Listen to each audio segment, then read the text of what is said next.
Hi there, my name's Naomi Shippen and I'm the author of Crime Writer, which has just been shortlisted for the Daphne du Maurier Award for Excellence in Mystery Suspense.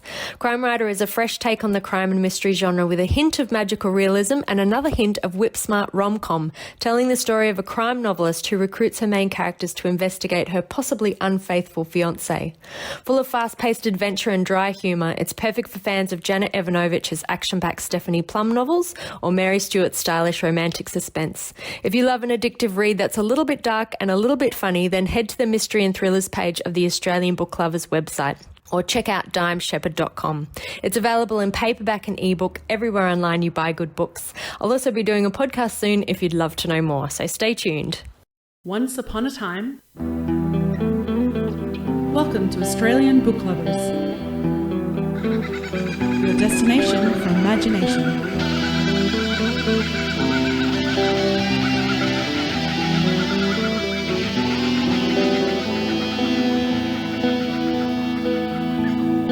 A huge warm welcome to everyone and a massive thank you for joining us for the Australian Book Lovers podcast.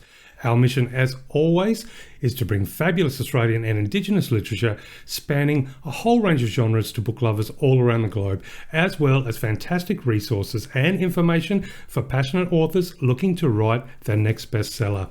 I am Darren Kazenko, dystopian science fiction and horror author, reader, and one of your co-hosts and co-founders of the Australian Book Lovers, coming to you today from Ghana country in South Australia. And I'm Veronica Strachan, aka V.E. Patton, fantasy, memoir and picture book writer, reader, and your other co-founder and host, coming to you from Wurundjeri Woiwurrung country on this, our most fabulous episode number 65. Yes, 65. It just feels like yesterday it was a 64. I don't know how that works. Oh, no, it wasn't quite yesterday. It was close. It was close. Yeah. No, yes, absolutely. Episode number 65. So an exciting episode, this one. We got the fantastic interview with Holden Sheppard. Thanks to the time you sat down with him. We've got reading from Lucy Christopher coming later in the show. And, of course, we have lots to chat about. But did you want to know a little bit about... when do we never have lots to chat about? I mean, really, we should just go, yeah, we always do. Yes, it's just a matter, we just record a little bit of it. There's lots to start outside of the record button. But nonetheless, Veronica, would you like to know a little bit about the number 65? Quickly, before you tell us a little bit more about 65 and 1965, the bingo call for 65 is... it's a little boring. It's just old age pension. So in the olden days, before some of the parliamentarians, shall we just say, the politicians wanted us to not retire until we were 75. 65 was pretty much classified as the old age pension. So there you go. So that's the bingo number? Yeah, old age pension. That's what it says. Wow, that's bizarre. I thought something like, legs alive 65 or something. I thought it had to rhyme in bingo. Yeah, well, you'd think so, because, legs 11 is number 11. But then 57 Heinz varieties we've had, remember? So it's all a little bit different. So Baker's Bun, 61. But, turn the screw, tickety-boo for 62. But, yeah, not all of them. Sometimes they're just a little bit weird. But anyway, that's it. Well, there you go. Probably not the most exciting bingo call of them all. No, that's exactly right. So, next episode is much more exciting. So stay tuned, everybody, for what number 66 in a bingo call is. But in the meantime... I'm not even going to look it up, because not that I look up the bingo numbers, but I'm definitely not looking it up because I'm going to be excited about 66. Okay. Let's go. What have you got for us? But did you know the number 65 apparently represents major life changes, spiritual enlightenment, positive energies, family connections, personal freedom, and self-reflection.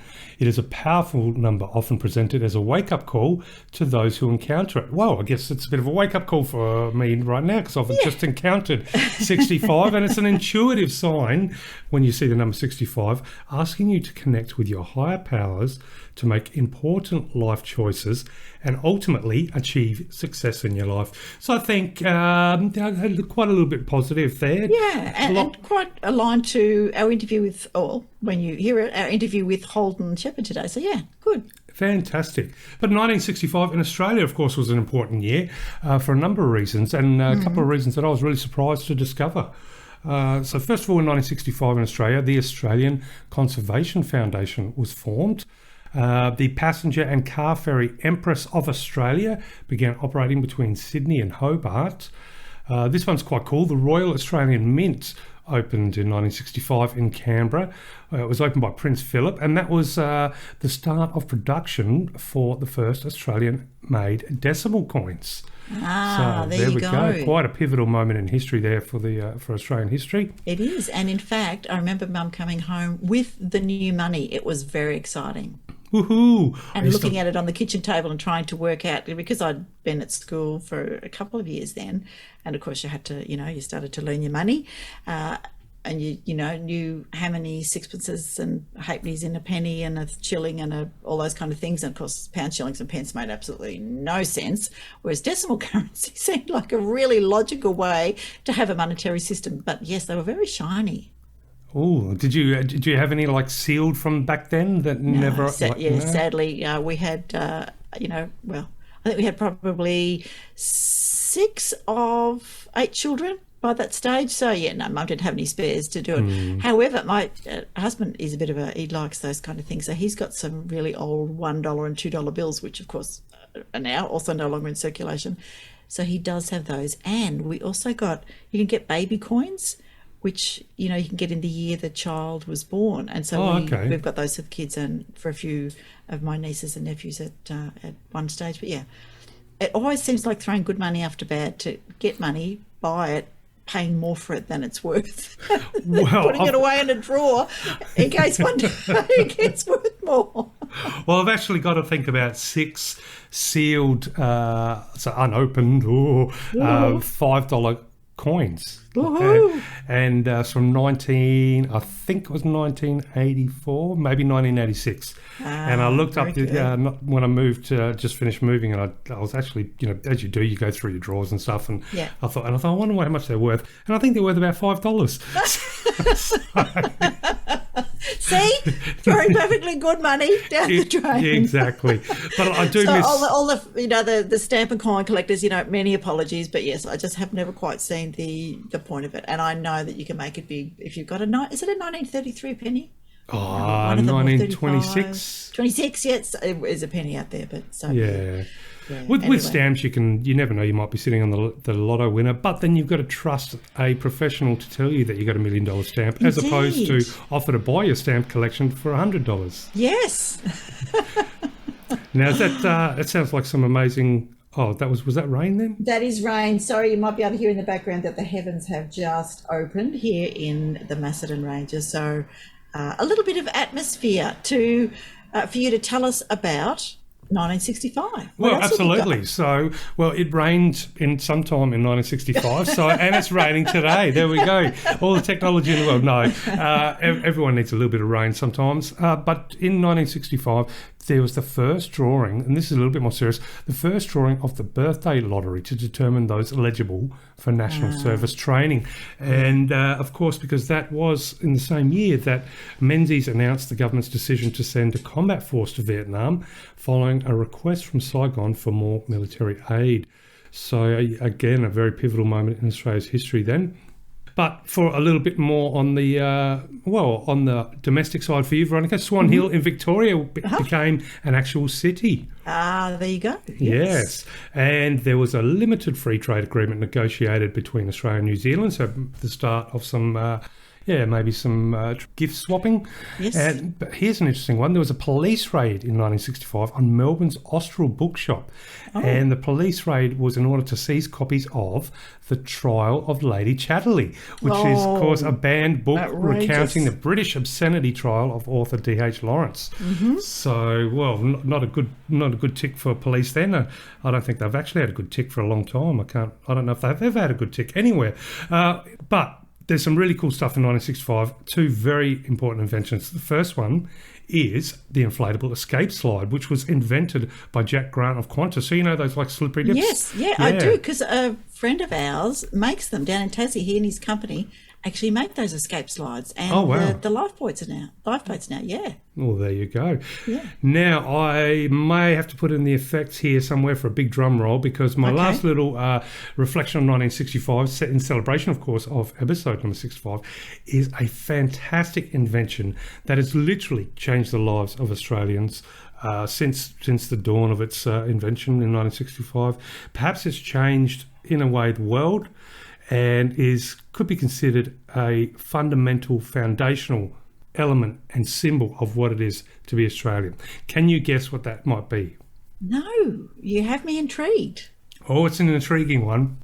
Invented by Thomas Angove in Renmark, South Australia. Oh. The Wine Cask. Ta-da! A cardboard box housing a plastic container which collapses as the wine is drawn off, thus preventing contact with the air. There you go. Well, I've had many an experience of the Wine Cask, but I didn't realise that 1965 was its day of invention. So there you go. And I had no idea it was invented right here in South Australia. Talk about punching above your weight. As you would if you three sheets to the wind with half of. Well, we actually call them box monsters here. Box monsters. Yeah. There you go. Box monsters with a pillow inside when you're finished. Yeah. So that was a little bit of a reflection on 1965 and a little bit of a hello from the heavens down your way. And so there we go. But how about some time for a little bit of news? Bring it on. Excellent.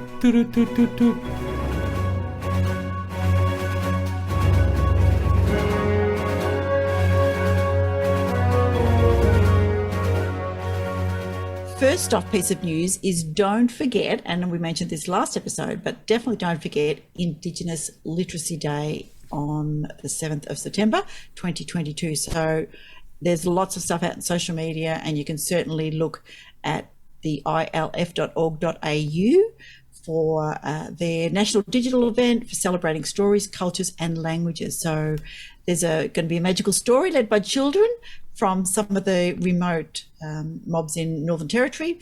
Jessica Malboy is going to be there, Greg Dryce, and so it's about a 20-minute video. So jump on and have a watch. Think about supporting organisations like the Indigenous Literacy Foundation or other foundations or associations that really support reading, because reading is what it's all about. If you can get children to read, you have really set them on the path to success.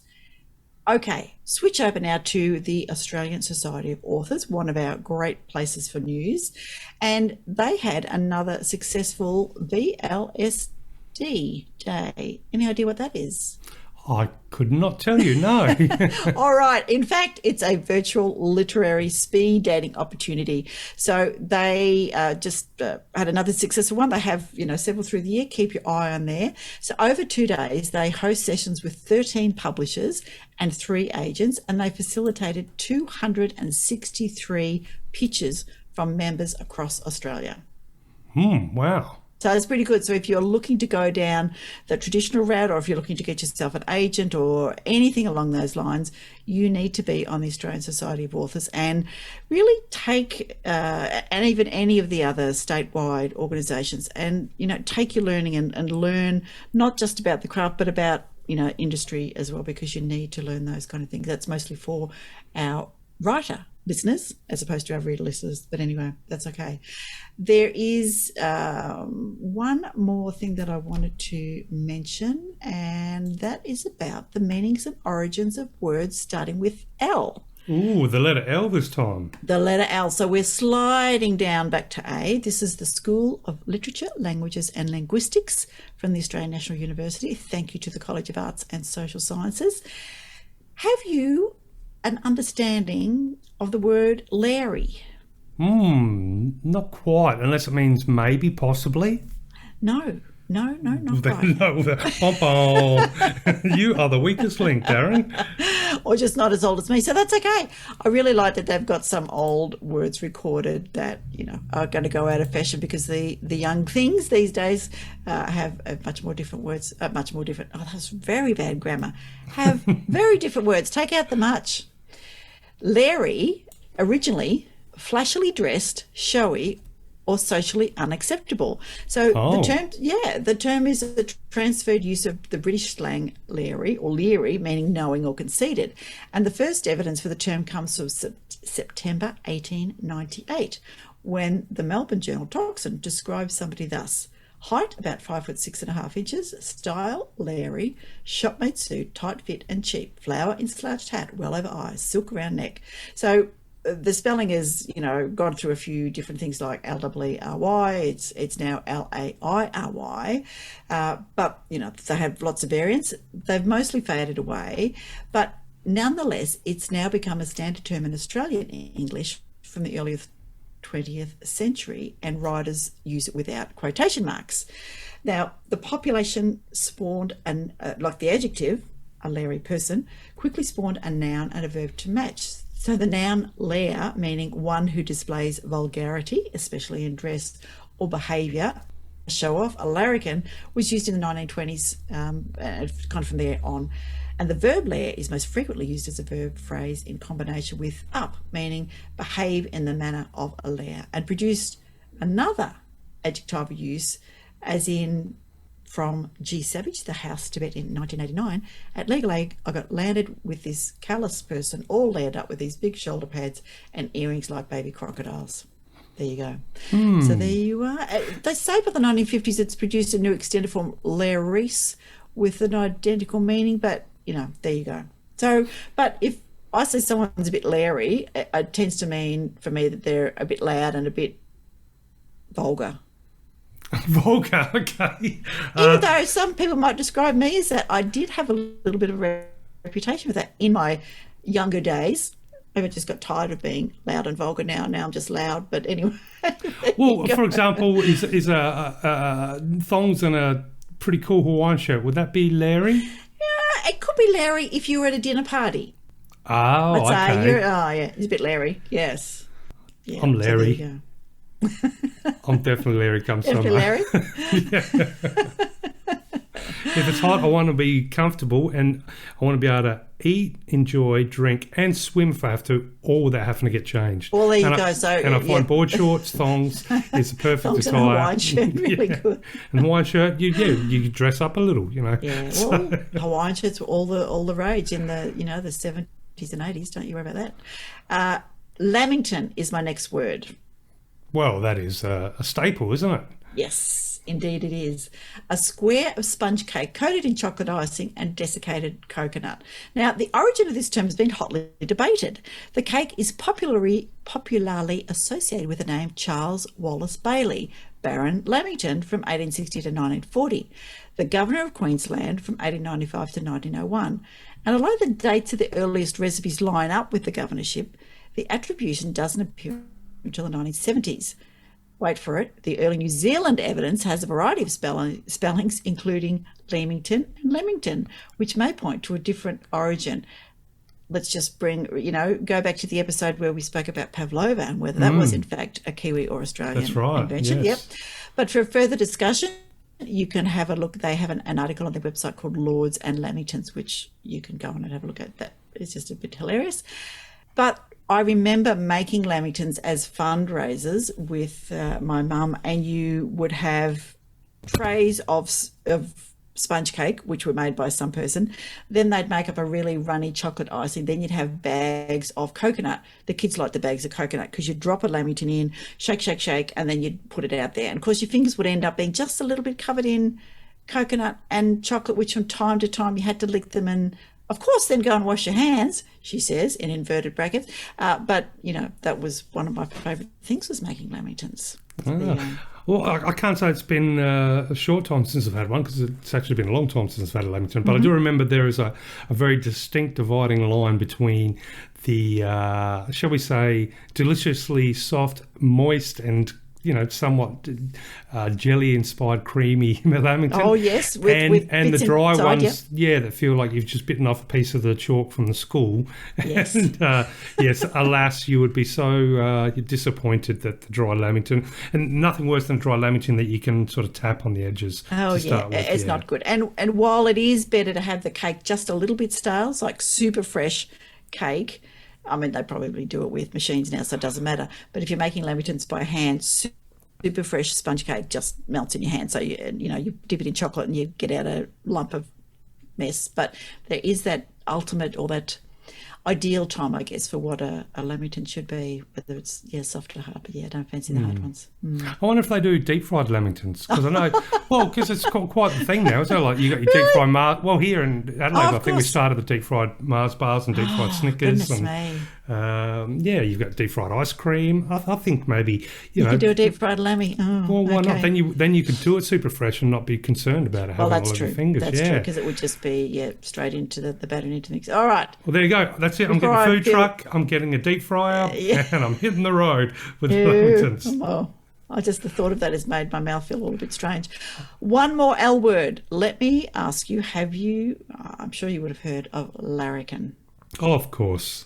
Yeah. Absolutely. So this is a person who acts with apparently careless disregard for social or political conventions, a person who is unsophisticated but likeable and good-hearted, a rough diamond, a joker. It's well known and in Australia and recorded from the 1890s, but originally the term was quite pejorative. So from the 1860s till the early 20th century, a larrikin was a young urban rough, especially a member of a street gang or a hooligan. And the term comes from the British dialect larrikin, a mischievous or frolicsome youth, which is interesting. Ultimately, a form of larking about or indulging in mischievous fun, also attested in British dialect as larrick about. So there you go. And from the Truth, Jackaroos are such fun. This is in Sydney, the 15th of March in 1891. Jackaroos are such fun and vary from the sensible one in a fair way for promotion to the larrikin who will either sling station life or hump the swag. So there you go. Yeah, well, there's nothing bad about the word larrikin, is there, really? Even if you're doing something bad as a larrikin, it's just, you're smiling at someone's antics, really, or it's a humor. I think it's a humorous term. Yeah. But and really quite endearing these days. Yeah, of course, willing to break the rules a little bit, or at least step outside the comfort zone on behalf of everyone else. I think is a good description of a larrikin. So. All right, that's my news. What have you got for us? I have a little bit of news for episode 65 because we've still got a whole lot to come. First of all, I would just like to let our awesome readers out there know that a couple of new short stories have just been added thanks to the wonderful author Avril Drummond. Now, under our contemporary short stories, or of course you can just visit all the short stories on the website, you'll find two titles, brand new titles, one called The Horse and one called Up and Away. Now, The Horse is a very, well, shall we say, domestic read, and very interesting and fun. And of course, I suspect that if you are a bit of a horse lover, there is no giveaway, of course, in the title, is there? It's called The Horse, but I'm sure you'll love it. Up and Away, I would definitely, if you are into, what would I say, romance, what I say, or how can I say it without giving it away? It is, let's just say that it's a couple at a resort and it ends a little bit differently to the way you might think it's going to. And that is Up and Away. So, yeah, very, very cool. So, super fun. And huge thank you to Avril Drummond for uploading those short stories. And we've still got plenty more to come. I'd also like to do a quick spotlight on a brand new book submission by an author by the name of S.S. Turner. Now, the title of this new book is called Secrets of a River Swimmer. So, Secrets of a River Swimmer reads as follows. As Freddie gazes at the majestic river gushing past him in the depths of an icy winter, he's ready to jump in and end his life. But what happens next is not what Freddie expects. From the moment he enters the river, Freddie starts a journey which is more beautiful, funny, and mysterious than he could have ever imagined. And through this journey, Freddie's story becomes interwoven with a cast of unforgettable characters who are equally lost and in search of answers. Eventually, they all unite in their quest for an answer to the biggest question of them all. Will the river take them where they want to go? In the tradition of inspirational works of fiction like The Alchemist and Life of Pi, Secrets of a River Swimmer is at once a profound exploration into living with meaning and an affecting story of people on the cusp of change. And that is Secrets of a River Swimmer by S.S. Turner, which you can find under our contemporary genre. Sounds like a very philosophical journey there down the river, with I suspect a lot of symbolism too. And SS Turner, I do believe, will be taking part in an interview for the podcast in the not-too-distant future. So thank you, Mr. Turner, for your Secrets of a River Swimmer. Now, as far as any more news for this segment, of course, it's news for both yourself, myself, and for all our listeners out there, Veronica. Mm-hmm. Because beginning on the next episode number 66, we're going to switch things around a little bit and bring in some funky new elements. Always good to mix it up. Absolutely. So, as of episode 66, we're going to have two brand new features, and that is we're going to have the Reader's Cafe and the Writer's Cafe. So, stay tuned. We're going to be doing a bit of work behind the scenes and going to have a little bit of fun with the format and make it a lot more fun for everybody. So, and give you even more reason to sit back with a cuppa of your choice. I prefer vodka once it's past 2 in the afternoon and soda, but you can do coffee, you can do tea and join us for the show. So yes, looking forward to just bringing a few fun changes that we hope is going to just make it even more fun for everybody and the opportunity to maybe be a little bit more interactive too. So yes, that'll be our Writers Cafe, our Readers Cafe, and a few little changes starting at our next episode. But at the moment, that's the news for me today. Very good. So perhaps I should tell you a little bit about our author who's coming up and his new book. So the author is Holden Sheppard. Now, he is an award-winning author born in Geraldton in Western Australia, which is several hours north of Perth. His debut novel, Invisible Boys, was released by Fremantle Press in 2019 and was published to both critical and commercial success. It won the WA Premier's Prize for an Emerging Writer, was shortlisted for the Victorian Premier's Award, and was named a notable book by the Children's Book Council of Australia, and is currently in production as a television series. So that is pretty exciting. His writing has also been published in books including Growing Up in Country Australia. So I've got that book sitting on my desk, but I just haven't got to it yet. We'll get there.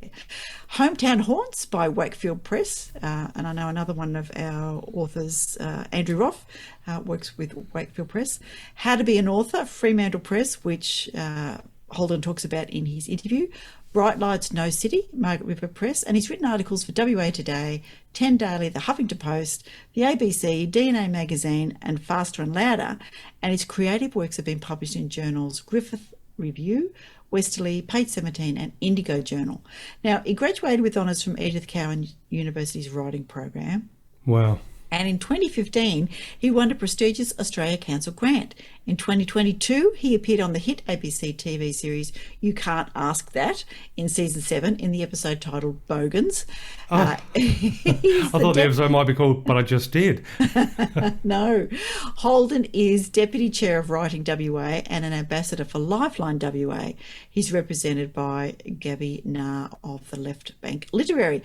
He works as a labourer and spends his spare time working out at the gym and playing footy, AFL, socially, and he lives in Perth with his husband. Now, if you follow Holden on any of his social media, you'll see that he often posts his gym photos and some of his off to work things, as well as all his fabulous writing stuff. So it was so good to chat with Holden. We've been Twitter friends for from when he was not famous, and now he is. So I felt a little bit nervous having a chat to him, which is unusual for me. I'm not really nervous talking to anybody, but he was so lovely and grounded, and we had such a wonderful chat.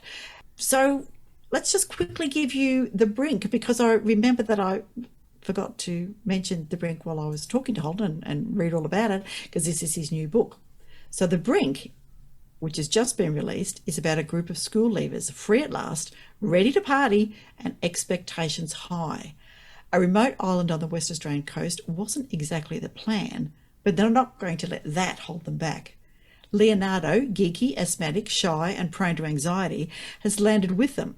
He's terrified. He's definitely not part of this cool gang. Super high achiever Kaya is trying to forget her frustration with her drug-addicted sister, as well as dealing with pressure from the popular girls to lose her virginity. Mason, footy jock with a physique to match, is coming to terms with his secret desire for his best mate, Jared. And Jared wants a week off from his relationship with Val so he can have sex with as many girls as possible. But the party takes a dangerous turn when Val is drugged and a man is later found dead on the beach. Blame, fear, mistrust, cover-ups, power plays and dark secrets tear the group apart and expose the deadly tensions beneath the surface. And each teen is forced to confront demons that will lead them either to devastating tragedy or transformative triumph. Whoever survives the week will never be the same again.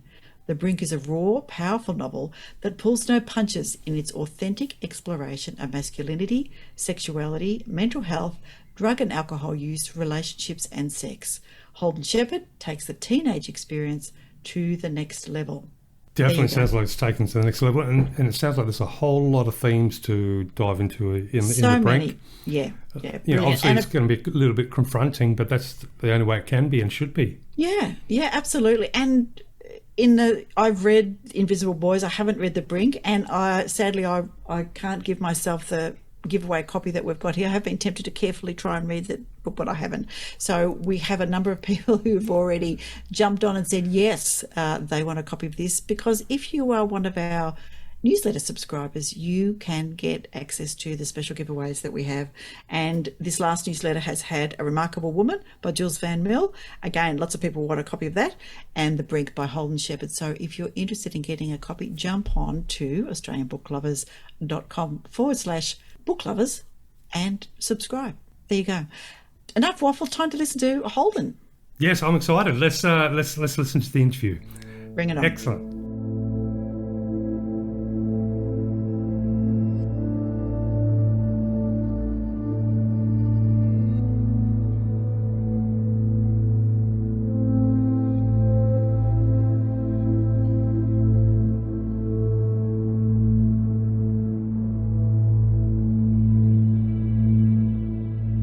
Welcome everybody to another Australian Book Lovers author interview, and I am absolutely chuffed to have with me today Holden Sheppard. Welcome, Holden.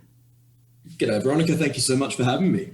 It is an absolute delight. I saw your new book coming out. I thought, right, fantastic, we can get him on the podcast. And I am very excited to be coming to everybody today from Wurundjeri country in Victoria. Holden, tell us whose land you are currently on. Yeah, so I'm here in the north of Perth. I'm on the land of the Whadjuk Noongar people, and it's a beautiful Budja here. So I'm very happy to be here. Yeah, I spent a couple of years in Perth with when my kids were a little bit younger, doing some work for Silver Chain and Curtin University over there. And I just found the First Nations people were just so incredibly welcoming. I took the boys on a few different tours and, learning some language and seeing some cultural sites. It was just fantastic. Loved it. Wonderful. Loved it over there. Yeah. Well, I was trying to remember what was the place up north of Perth. Started with Joondalup. Imagine a Victorian coming over to Perth in the early 2000s. No Sunday shopping, no Saturday, no Friday night. It was like, so what do we do? Where will we go? Luckily, we drink and we go to the beach. That's what we do. That's it. Which the boys loved. They learned how to surf. That was, part of the swimming carnivals and all those kind of things. Also very good.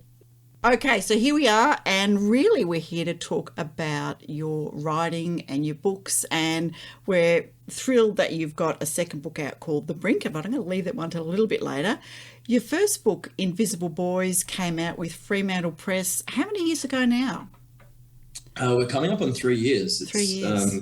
Start of October 2019 that came out, so it's had a long tail, that book. It kind of just kept going. Yeah, and it was such an evocative and raw and vulnerable story, and so welcome into not only the community of young blokes such as yourself, live in the country, gay, struggling with a whole lot of issues, but so many people said that it opened up for them a whole world of hurt that they hadn't thought about for a while, but it really helped them to find a place in it and see themselves in writing. So fantastic. It always surprises me how many different kinds of people really connect with that book. Yeah. And some, like for some of them, it's like, I didn't know that young, same-sex attracted men went through all of this. Yep. But for other people, it's that like they'll vibe with it because they feel the same kind of shame, or they felt the same kind of feelings about something completely different, you know, like nothing to do with sexuality, but they've grown up feeling like a misfit or an outsider, and they just really connect with what those boys were going through in that book, even if they're not boys and they're not young and they're not gay. Exactly, you know? Exactly right. So they're the threads that you're able to weave about the personalities, and really to get so many of them, you know, the three main characters, and certainly, you know, Maddie as well, but to get all of the emotions that they were feeling. And I was talking to Belinda Grant the other day, who was reviewing, who she was reviewing Miranda Luby's new book for us, which is a YA. And I said to her, look, sometimes I struggle with YA because I think, well, you know, when you're a little bit older like me, you've been through some of these things, you've brought up kids, it's like, do I really want to revisit all those things again? But what she said is that it's so raw and it's so passionate, YA, because it is such a roller coaster, because it is the first time for so many of them, and everything is in your face, and the rest of the world stuff hasn't kind of caught up. They haven't got that world weary. And I thought, yeah, that's exactly what I felt when I was reading Invisible Boys. Yeah, that's really interesting. I think like I've just started Miranda's book as well, actually. So, and I agree, it's so raw and real, and it takes you back there. But I think with any kind of good YA, it does for adults sometimes more than it does for teens, because we read it and we're not just kind of like we're taken back to that time in our lives. But for some of us, I don't think that ever fully goes away. Like, I think a lot of adults, we end up processing parts of our identity or our sexuality or whatever, like much later than our teens, you know, like we'll kind of survive something in our teenage years, and then in our 20s and 30s, we kind of go, okay, you know, I'm safe now. I'm, you know, away from the people who made me feel like crap, and now I can really process this stuff. So as an adult, you read YA and you feel this really core connection to maybe who you wanted to be when you were a teenager. Yeah, and seeing people go through it and either, you know, find hope or find solutions or find their way through to survival. Yeah, absolutely right. And, you know, that stuff continues into your 50s and 60s, let me just say. Well, yes. The process to go. I bet. Yeah. Now, Holden, when did you first admit that you were a writer? I actually admitted it really early, and probably too early. Okay. Because I literally had like the kind of like lightning bolt moment when I was 7, and I was like, I want to be a writer. And that is fantastic. It just hit me. You know, like I'd been reading Enid Blyton. I was on a road trip back from Perth to Geraldton with my family, and I was kind of like looking up at the moon, and which is irrelevant really, but I think I was kind of dreaming, you know, like I was kind of, you know, just imagining stuff. And I was like, wow, I could write books. You know, like it just really hit me that I could do that, and there was physically nothing that could stop me doing that. And the next day I literally went and got an exercise book and a 4-colored pen from the supermarket. Oh, I love those. oh, they were the best. They were so exciting. And also, like at 7, like I didn't have my pen license at school, because you don't get that till you're 5. So it was like this is really like rebellious grown-up thing to start writing a book in pen at the age of 7. So it was really exciting. But for whatever reason, I started telling people like the next day. Like I just started telling everyone at school, you knew it was going to happen. Book. Yeah. And but like some people were very excited, some were like just didn't give a shit at all. They just didn't care. But then there were some who were kind of like wanted to co-opt it, and that actually really freaked me out, because like some would be like, oh, okay, well, I'm going to be the illustrator then for your books, and just like grabbed my exercise book and started drawing in it. And I remember feeling, whoa, this is my thing, you know, like this is writing's going to be a thing for me. And other people in my family were kind of like, you know, oh yeah, okay, well, you can start your own company, and it'll be, you know, for kids by kids, and you can, you know, write books for kids because you are a kid, but then you can get other people in. And I was just, you know, I was 7 taking over the world. You know, I was 7 and I was just like, no, everyone get away. Like, you know, I didn't like it at all. So I kind of initially told everyone, and then realized, okay, this is horrible, and quickly backtracked and just went, okay, I'm just going to keep it really, really, really private. And I didn't keep talking about it again until I was much older. And when you were much older, you started out, you know, some people might think, as I did till a while ago, that there were just these 2 books out by Holden Sheppard. But no, as in most overnight successes, /3 or 4 years, you've been writing and publishing your work for some time. So tell us about some of those early forays into putting your stories back out into the world. So after 7, obviously some life went on there. When did you start thinking, okay, time to put this out and about? I've been doing it really quietly. Again, I didn't want people to know, which, it's contradictory when you are trying to publish work and get people to read it. So I did it under like a pseudonym online, initially when I was very young. Like I was posting on, fan forums, Pokemon fan fiction, things like that. Yep. And that was my first time sharing my work with anyone. That was probably from the age of about 12 to 20. I spent all my teenage years basically writing fan fiction. And that was actually really cool. I really valued that. So up until 12, it was all just an exercise books, very private. Then I started sharing, and it was actually, you're getting random people on the internet reading your stuff, and you're 12 and they're saying, this is great, where's the next chapter? Yeah. And you're actually getting feedback that you might be a good writer. Yeah.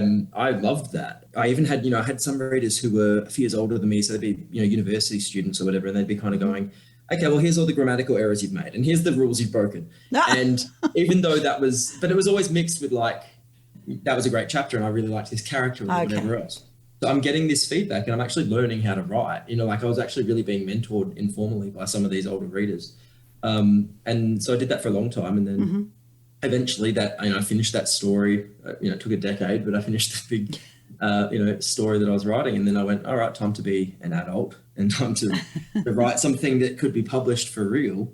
And that's when I started kind of just playing around with, like I was writing fantasy manuscript. I was writing the very first version of the Brink. Yeah. Brilliant. I started writing real things. Yeah. But then I think it was around the time, so I started pitching. So I basically spent 3 years writing a fantasy manuscript from like 2014 to 2016.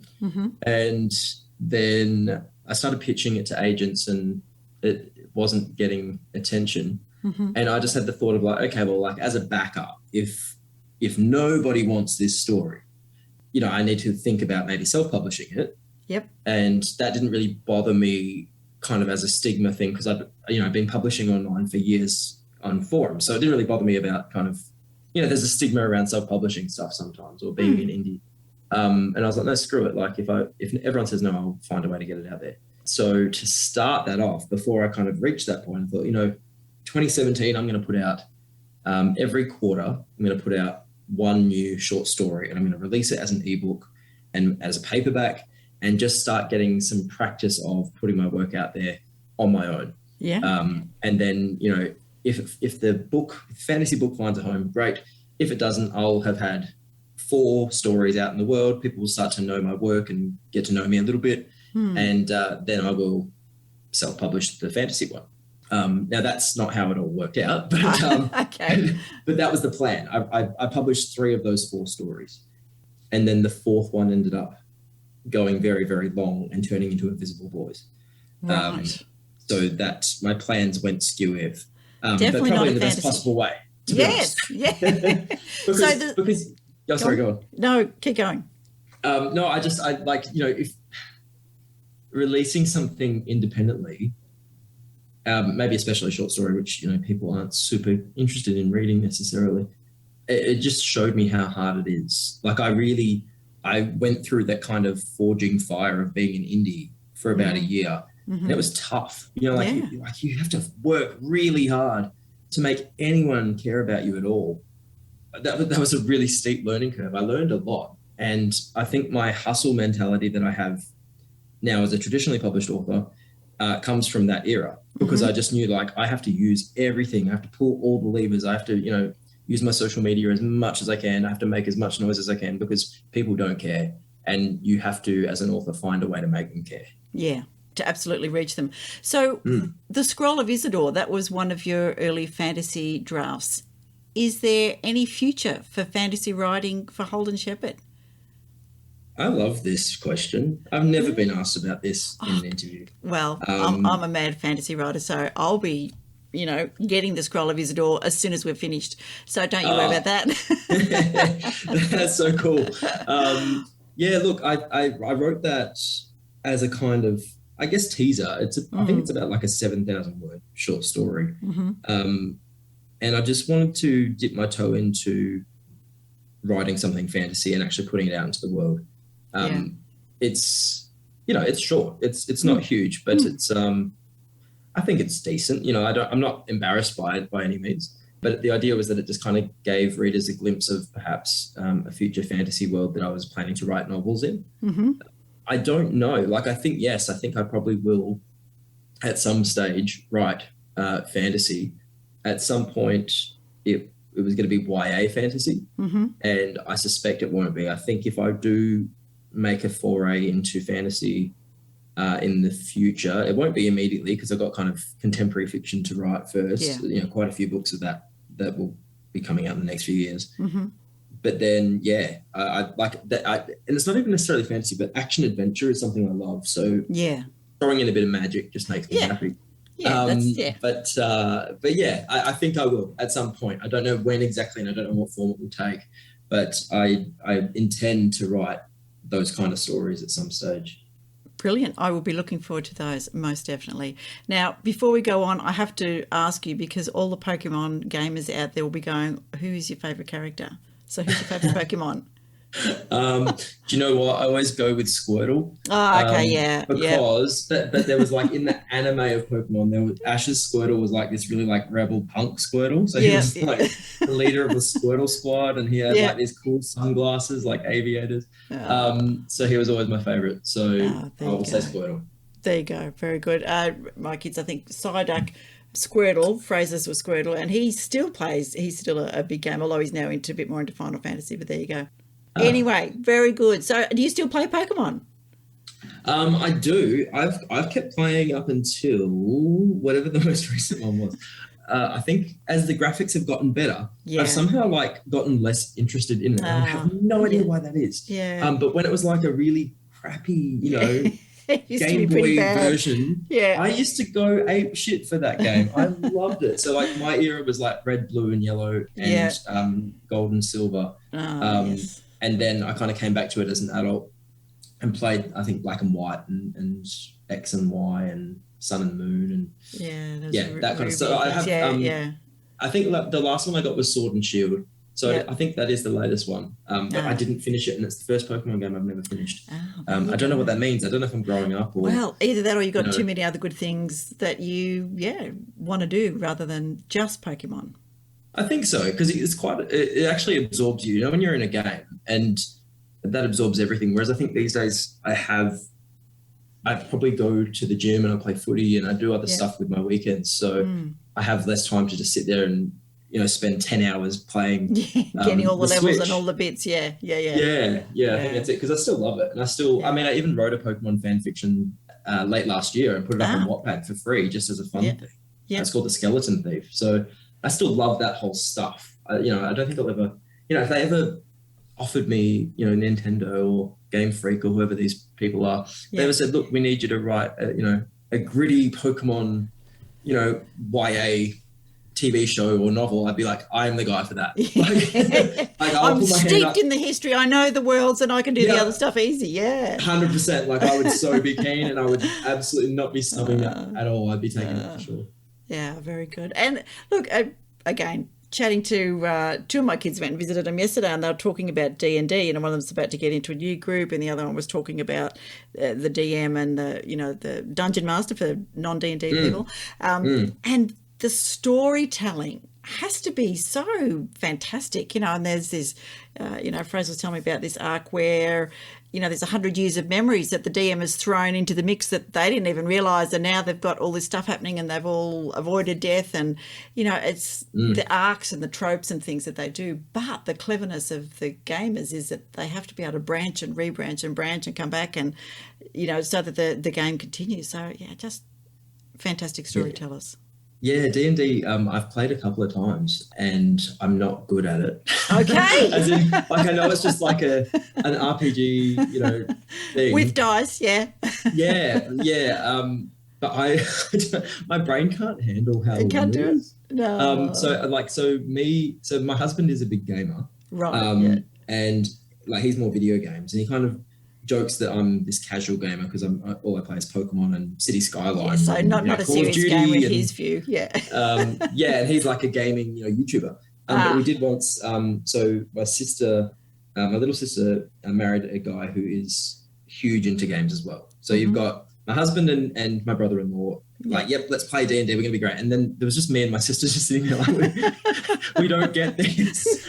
So, like, we just couldn't process, like, what does this dice mean? Okay, what does that mean? Okay, like, what, like, we just couldn't get and it. how do I know what my magic is? And what are my spells? Level what? You know, I must admit and you're that, like, okay, so I rolled that. So why does that mean that the spell didn't hit? I don't understand. And it just felt so confusing. So I'm like one of those people, like, if you're a D&D person, you probably hate me. But me and my sister just sat there just pissing ourselves laughing through this whole 3-hour thing. But it was fun. Like, it was fun. I just couldn't get my head around it. It gives you enough to go, yes, dear, no, dear, you know, whenever people are talking about it, it's like, oh, yeah, good. And keep you. Yeah, I know the world now. I can kind of the world. I know that. That's about all I got. What else, as a kid, did you love? You know, what were your favourite books? So I loved Enid Blyton. Who didn't really? And look, I know she may not be necessarily politically correct these days, but what an imagination. Oh, totally. And like, I don't know, I don't think there's any benefit in judging something that old by, today's standards. It's just, today's stuff is not going to hold up in 50 years, it doesn't make it any less valid now. So, I think things like, when I was very young, like the Magic Faraway Tree and... priceless. So good. And the Mallory Towers kind of boarding school stories is kind of what prompted me to start writing, because that first book that I started writing was kind of an Aussie boy goes to boarding school, it's a co-ed school, and got to explore that. So that's probably the most influential. But then I really loved Emily Rodda. Things like the Teen Power Inc. series. Like, I really wanted to be Nick. He was like the cool guy. The cool guy in the group, and I thought I aspired to be like him. And like Rowan of Rin, I really loved that series. About like a shy kind of, wasn't kind of like a shepherd actually, which is interesting. I love that kind of adventure story. And then things like, I don't know if anyone remembers these, but they're called Usborne Puzzle Adventures. I do. They used to be those kind of, they were illustrated, but they were kind of probably, I want to say middle grade, maybe junior fiction, but maybe middle grade. But you had to like solve something on each page. So it was like kind of puzzly mystery, adventure stories. I loved them. They were my favorite things. And I went through reading those probably till I was 12. I just loved them. I don't know. Am I giving too many books, or do you want No, look, all of these are sort of bringing back memories. Either my own, like I read The Magic Faraway Tree and Enid Blyton, and some of the others of my kids, like the Usborne Puzzle Adventures, and all those really interesting, all those British ones that we read about boarding school and all those kind of things, Famous Five, Secret Seven, slightly, to the side. But they were really, I think, gave us the formula a little bit for what a story was like, beginning, middle, adventure, meat, etc., crux, and, coda at the end, and how to introduce characters, how to form a team, and really, as a kid, so easy to drop yourself into one of those adventures and to be thinking, I could do that. I could be Nick, from the stories. No, they were just so, there was such good escapism. And I probably was, as a kid, I was a much more avid reader than I am as an adult. Because it was just such good escapism, I think. And even just humor, like Andy Griffith's kind of like Just Annoying series, they cracked me up. And, and then, when I got older, things like the Chronicles of Narnia series by C.S. Lewis, or Cairo Jim by Jeffrey McSkimming, and the Harry Potter series, obviously, but I was a huge Harry Potter nerd. I love that magic. And Tomorrow When the War Began by John Marsden. Yes, well, his school is not far from us. Down the road, John Marsden, So you could go to school at Darrawheat down there. So, he's sometimes around doing local bits and pieces. So, amazing. Oh, wow, that's epic. Yeah, no, he's a superstar to me. I just think, he's a superstar full stop. But the Tomorrow series especially, I liked his other books as well, but that series actually, I think, it informs the Brink a lot, to be honest. The Brink is, it's got this kind of murdery plot, thriller element to it, but it's actually really about the characters growing up at the end of school. And the Tomorrow series, replaces the murder and the thriller with a war, but it's actually pretty much the same thing. Those stories weren't really about war. They were about these teenagers growing up and finding themselves in some really difficult situations. So I think they informed probably the Brink more than I realised. There you go. It's good. tell us a little bit about then when Invisible Boy came out. Obviously, you moved from indie publishing to being published by Fremantle Press. So how did that happen? The manuscript for Invisible Boys came about because the fantasy book didn't work. And so I ended up having to kind of start again from scratch. And I mean, that's something that I've kind of talked about very flippantly in media and in interviews, but it was really hard. You know, you spend 3 years writing a book, and it's also the culmination of like your whole life since you were 7. Yeah. And you're dead set that that's going to be the thing. Having to sit there and really reckon with the fact that it's not. And if you want to be a writer, you have to start completely from scratch, like just throw everything out and start from scratch. That was hard. But that's what I did. I did that, and Invisible Boys is what came of it. And it was something that was much truer, and it had a lot more heart to it. You know, like it was drawn so heavily from the emotion of my own life. So I subbed that to a whole bunch of stuff. Basically, when it was a manuscript and I'd done maybe 2 drafts, I started subbing it around to stuff. And I remember subbing it to there was like a mentorship with the ASA. They do like mentorships every year. Great organisation. Yeah, a great organisation. I love the ASA. Yeah. And I subbed it to them for this mentorship thing. And I already subbed it to a whole bunch of other places. But I remember getting this response within like a few hours or a few days. And I was like, well, that can't be right, because that hasn't even closed yet. Yeah. And it was something else that I'd applied through, which was also through the ASA. It was the Ray Copy Residency Award. And that was for a week at Varuna. Fantastic. And so I've subbed to this mentorship thing, got this reply saying congrats. And I was like, no, this doesn't make any sense. And I was like, oh, this is the other thing. You know, like this is the Ray Copy thing. And I absolutely lost my shit. I remember just being so happy because I'd had nothing work. You know, like that 3 years of work had failed. Nothing had worked. You know, the indie stuff was out there, but again, you know, you get a trickle of, you know, a few sales. You know, people don't really care about it. Well, they do, but, you know, you kind of have to work so hard, and it hadn't taken off for me. When I got that, it was just suddenly like this. That was the first thing that happened in my career as a writer that really kind of flipped a switch. And, you know, I got some media attention, and then I got an agent off the back of that. Yeah. And then my agent started subbing it. And so we did hit up initially the big 5 publishers, and they all passed on Boys. It was, they all thought it was beautifully written, but they couldn't work out how to market it. Yeah. It seemed to fall into some kind of weird space between YA and adult. And also, I think maybe it was just too gritty for what it was. I think it was dark in an era where they wanted light, happy books, especially about the gay experience.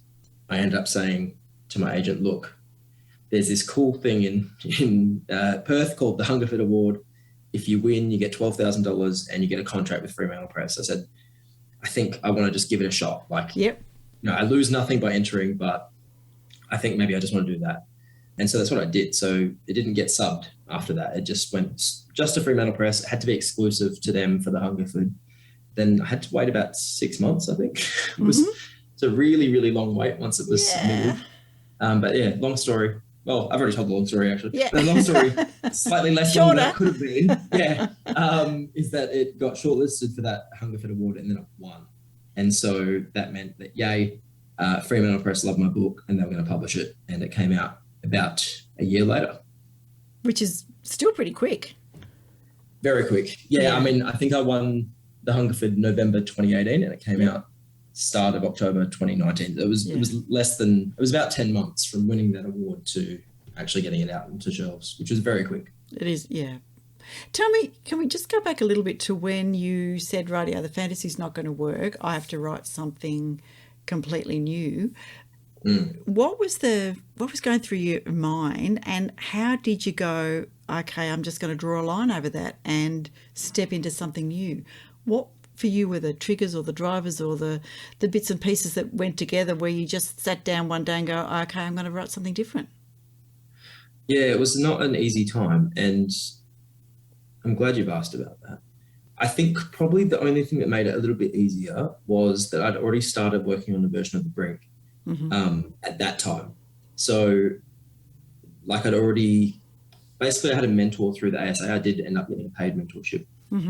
earlier with them. I had to pay for it, but I'd worked with a mentor, Julia Stiles, who actually was the editor for Tomorrow When the War Began, believe it or not. It was a small world. I was very starstruck by her, even having edited John's work. John Marsden. I can't first name him. I don't know him.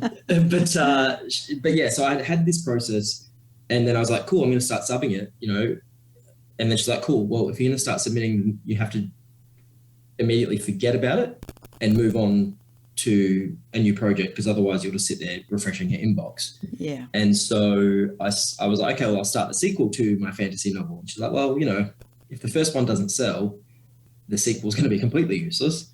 So maybe start something new. So that's when I started The Brink, probably late 2016. So I'd already kind of shifted gears into radio. I start something new, here's The Brink. I was about 30,000 words in. And then just that rejection of the fantasy novel really threw me, and it made me shelve The Brink as well, because The Brink that early version of The Brink was called Levers, and it was pretty thrillery. Like, there was not really much character or heart to that either. And it didn't have enough, I don't think, in that early phase to get it published. But yeah, when I got that, I got basically several agents rejected the fantasy novel. It wasn't heaps. I think it was maybe 3 or 4. One agent then said, oh, I love your first 3 chapters, send me the whole thing. And he read the full manuscript. He called me. I'd just come home from a jog. And so I was like all sweaty, but panting and excited because, oh my God, the agent's phoning me. Yes. And I said something to the effect of, it's great to hear from you. And he said, oh, Holden, you might want to hear what I have to say first before you say it's great to hear from me. And it was a 30-minute rejection phone call. He actually, I'd never ever heard of it, and I haven't heard of it since, to be honest. I don't know any agent who does a rejection by phone. I think it's just because, I think it was such a long call because he did like it. Like, he thought there was something to my writing, but he was kind of like, it's just not there. Like, it's competent writing, but it's not demanding a place on a bookshelf. It wasn't going to set the world on fire. And when he said the word competent, that's the thing that probably really stuck with me. And I've been forever marked by it, because it really upset me. It really hurt to have this assessment of my writing after all these years, to kind of find out that, well, you know what, the industry thinks you're just competent. That really upset me. And so I spent about a month not writing anything and just kind of grappling. It was kind of a grief, really. It was kind of, I'm not going to be that author, and that's not going to be something people get excited about. I really believed in that fantasy novel. I thought it was cool. And to break up with it was quite hard. It's still in my drawer. I've never kind of forgotten it, and I still think about maybe reworking it one day. Yeah. But it was a real grief, and I was very depressed for about a month, and just on the couch. I was moody, and eventually, I did kind of go, all right, well, obviously I'm not going to stop here. This isn't where my story ends. Like, I haven't worked this hard since I was 7 just to give up because I was called competent. So I'll just do what I have to do and start again. And I think the quote I saw on Twitter at the time, I just started using Twitter, and there was, like, lots of writing advice goes around Twitter, like really good quotes and motivational things. And the am writing hashtag was quite big at the time. Like, I don't think it's a thing as much anymore, but at the time I remember it was like the big thing. And there was a quote from Ernest Hemingway about write hard and clear about what hurts. And that was the quote that kind of shook me and made me go, oh, that's interesting. Like, I've never done that. I've never thought about what hurts even, And so I sat there on that couch when I was in that depressive state, and I just tapped out on my phone, this list of things that have hurt me. And there was a long list, but the thing at the top was like, it really hurt growing up gay in Geraldton. It really hurt. And it was a very messed up time. And I thought, okay, well, if I'm going to start with something real, if I'm going to move from competent to actually, powerful, then I need to dive into this growing up gay in Geraldton thing. And so that's where the switch happened. That takes incredible courage.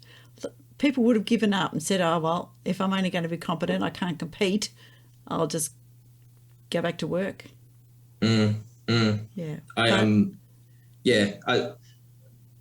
I mean, there was part of that, but I've never ever thought of giving up.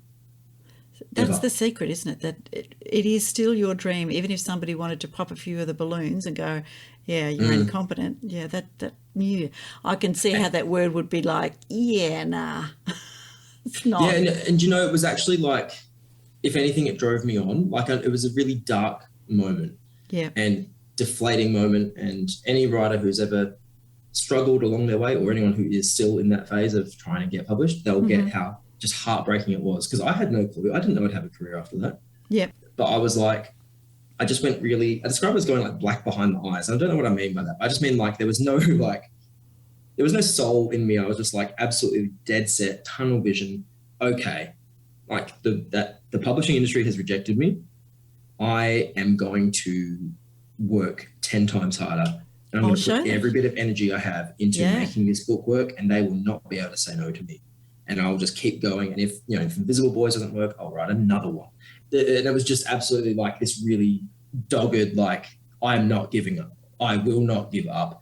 This will work no matter what. And I think you have to have that as a writer to make it. I don't think talent is enough. I know lots of talented writers who've never been published in long form, because you have to have that ability to cop rejection after rejection and come out of each one of them going, no, I'm going to make it. No, I'm going to make it. Screw you guys. I'm going to make it. Yeah. And so you get a lot tougher from that. Most definitely. And I think you see, a lot of those, examples of a lot of people going through not dissimilar things, but the rejection over and over, particularly, traditionally published routes where, I'm not going to celebrate until I've had my 100th rejection kind of thing. And, people, saying that they're rites of passage of a writer to be rejected. Yes. But it does seem to be then the ones who eventually make it, whether that's get an agent, get a publishing deal, or put a book out, is that they don't give up learning and expanding their skills and their expertise and their experience. So tell us a little bit about, say you said you talked about the mentorship and you had the Varuna, you had that scholarship there. What other things have contributed to your, I'm not going to say the C word, but, the very good way that you put everything into a book? Yeah, I think especially younger, it was reading. And then once I hit 18, 19, whenever I went to uni, that was kind of critical, learning how to write and being exposed to lots of different styles of writing and lots of styles of art and playing with that kind of stuff. So I did a 3-year creative writing degree at Edith Cowan University, and then I went back a year later and did an honours year. So that was kind of critical training. And people ask me, because I've done a degree in creative writing, a lot of people say, okay, well, I'm thinking of doing the same. Do you think it's worth it? What should I do? And I tend to say, like, well, I found it worth it, but it's more about, like, as a writer, you just have to train. So I genuinely don't think it really matters too much how you do the training. You just have to do it in some way. So if it's a uni degree, great. If it's just going to workshops through your writer centre, through the ASA, then great.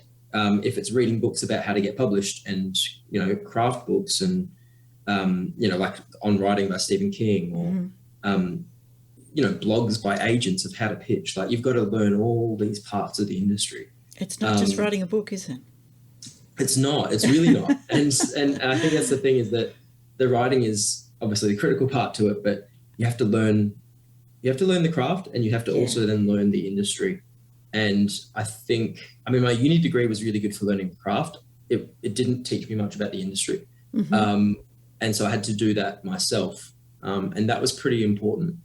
And I think it's really important for writers to learn both. I think it's really critical. So things like the mentorship, like, I would say, if you know how to write, if you get to the point where you're competent, you can put words on a page. Yeah. You can craft a sentence. You can craft a 3-act novel.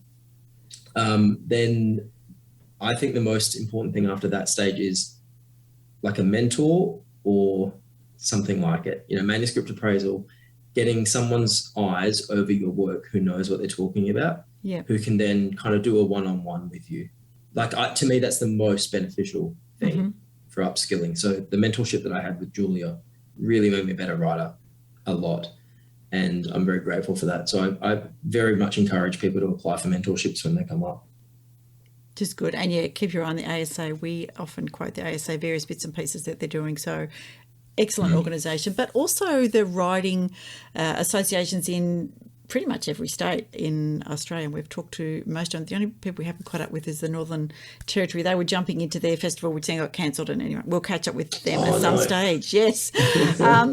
Now, in WA, you are now an incredibly important part of giving back to that community and really, in lots of ways, mentoring the new round of talented creatives as they come through. So tell us about some of the stuff that you're doing in WA in the writing community. I often get asked to, like judge writing competitions or mentor, say like the winner of a competition might win a mentorship or a consultation with me, things like that. And I've done it a few times for charity as well, where there's been an auction or, authors for fireys or authors for mental health. And I'll kind of be like, yeah, cool. Like I'm happy to put myself out there and mentor someone, highest bid as a charity donation, and then I'll do it for free kind of thing. So that's really important. I've done a couple of paid ones as well, but I find it very hard to fit into my life. But it is very rewarding sitting with a really good manuscript and kind of working with the author on how to make it even better.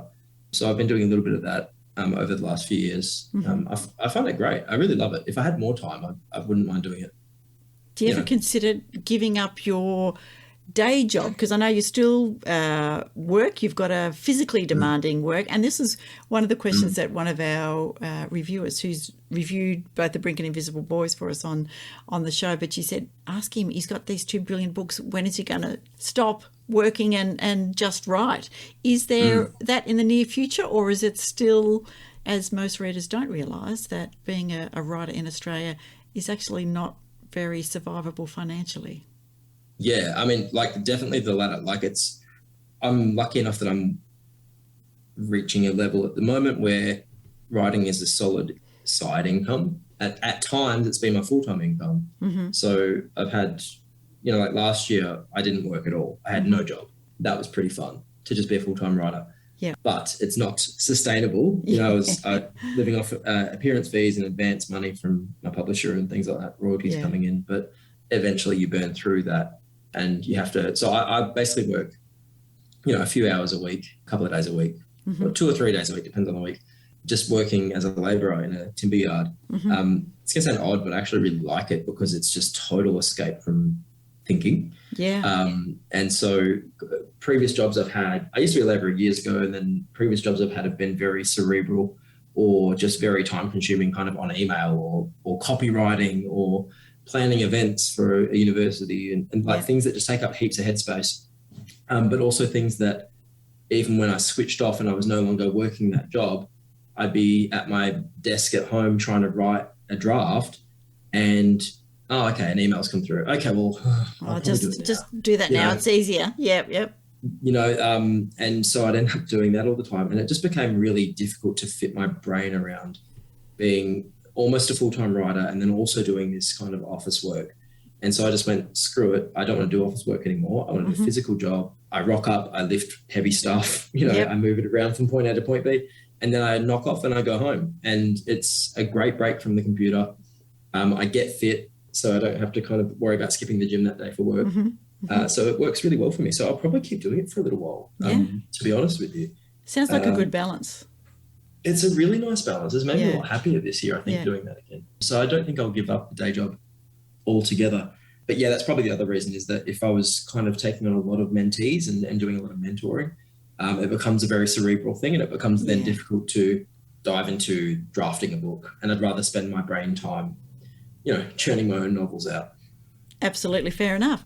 So do you play footy regularly? Are you part of the team, or because you've got so much travel and bits and pieces happening, are you on the bench? I'm playing social footy, so there's like non-contact version, called AFL 9. So I play with the Perth Hornets. Right. I've been with them for about 4 years, and it's great. So it's I don't have to kind of stress about injuries getting reactivated. And it's very social, very chill, which is great because I love footy, but I'm not great at it. So I get to play the sport that I love without needing to be super competitive. Very good. I have trained with kind of amateur AFL teams as well, which is good. But I found it very hard to fit that in, as well as the Hornets and the gym and the day job. I'm not and the surprised. Yeah, it's a little bit much. So I still do play, but I think there's a huge value as well in doing something that you love, even if you're not good at it. Like for me, that's what footy is. And I'm a little bit proud of putting myself into that position, because it is quite vulnerable if you're celebrated for being good at one thing. Yeah. And you get really used to it. You know, you get really used to saying nice things about you being a good writer. Yeah. And then you throw yourself into a world where you're like, and you know what? You might love footy, but you're not great at it. You know, that is just a really hard thing to do. So it kind of keeps me grounded, and it kind of makes me quite happy to keep doing that. And gives you a whole kit bag full of experiences and particular bits and pieces of expertise to put into your writing, which was one thing that really impressed me with Invisible Boys, is that you could get into the heads of, you know, the 4 different people so well and have enough the detail. And that's what I love with people who do good world building, is that it's kind of in the background. And yes, it is a bit of a part of it, but most of the stuff is about the people. But you were able to put all those bits and pieces in there, and we knew kind of immediately where those boys were situated and what was happening in their lives. I really loved that. Yeah, I really like that you like that. And I think that's with, I feel like I did that with Mason in this book as well, where that just having played footy at that kind of very social or amateur level, it was enough to kind of colour his experience. So I could really kind of speak to how he feels in that world and what he goes through. So tell us a little bit about, you know, and really in lots of ways I've seen your character arc over, you know, viewed vicariously on Twitter, as I see, you know, as you say, you just started, you know, early on when you were about to launch, and then before you know, you've got your first book out, and you know, now you've gathered a following and a crew, and you have the Brink. Walk us through the Brink, beginning to end. Don't tell us the story, but you know, the creative of it. You know, I'm trying to do no spoilers because, and even with the Invisible Boys, no spoilers. You just need to read that. So, the Brink, tell us about that. Yes, well, the killer is. No. I have got the giveaway copy on my desk, and I'm so tempted to say, oh, it was won by Joe Blow, and read it myself, but I won't. It's going in the giveaway. No. And no spoilers from me. But so the non-spoilery version is that The Brink is a coming-of-age story and a bit of a thriller about a group of school leavers who head out on their Leavers Week, or Schoolies Week, as it's called on the East Coast. Yeah. And they are headed to a town. Turns out they can't go to that town. They get turned around and end up on a very remote island. And this group of friends is already starting to fall apart. School has finished. None of them are probably going to be friends forever, but there's tensions that are starting to surface.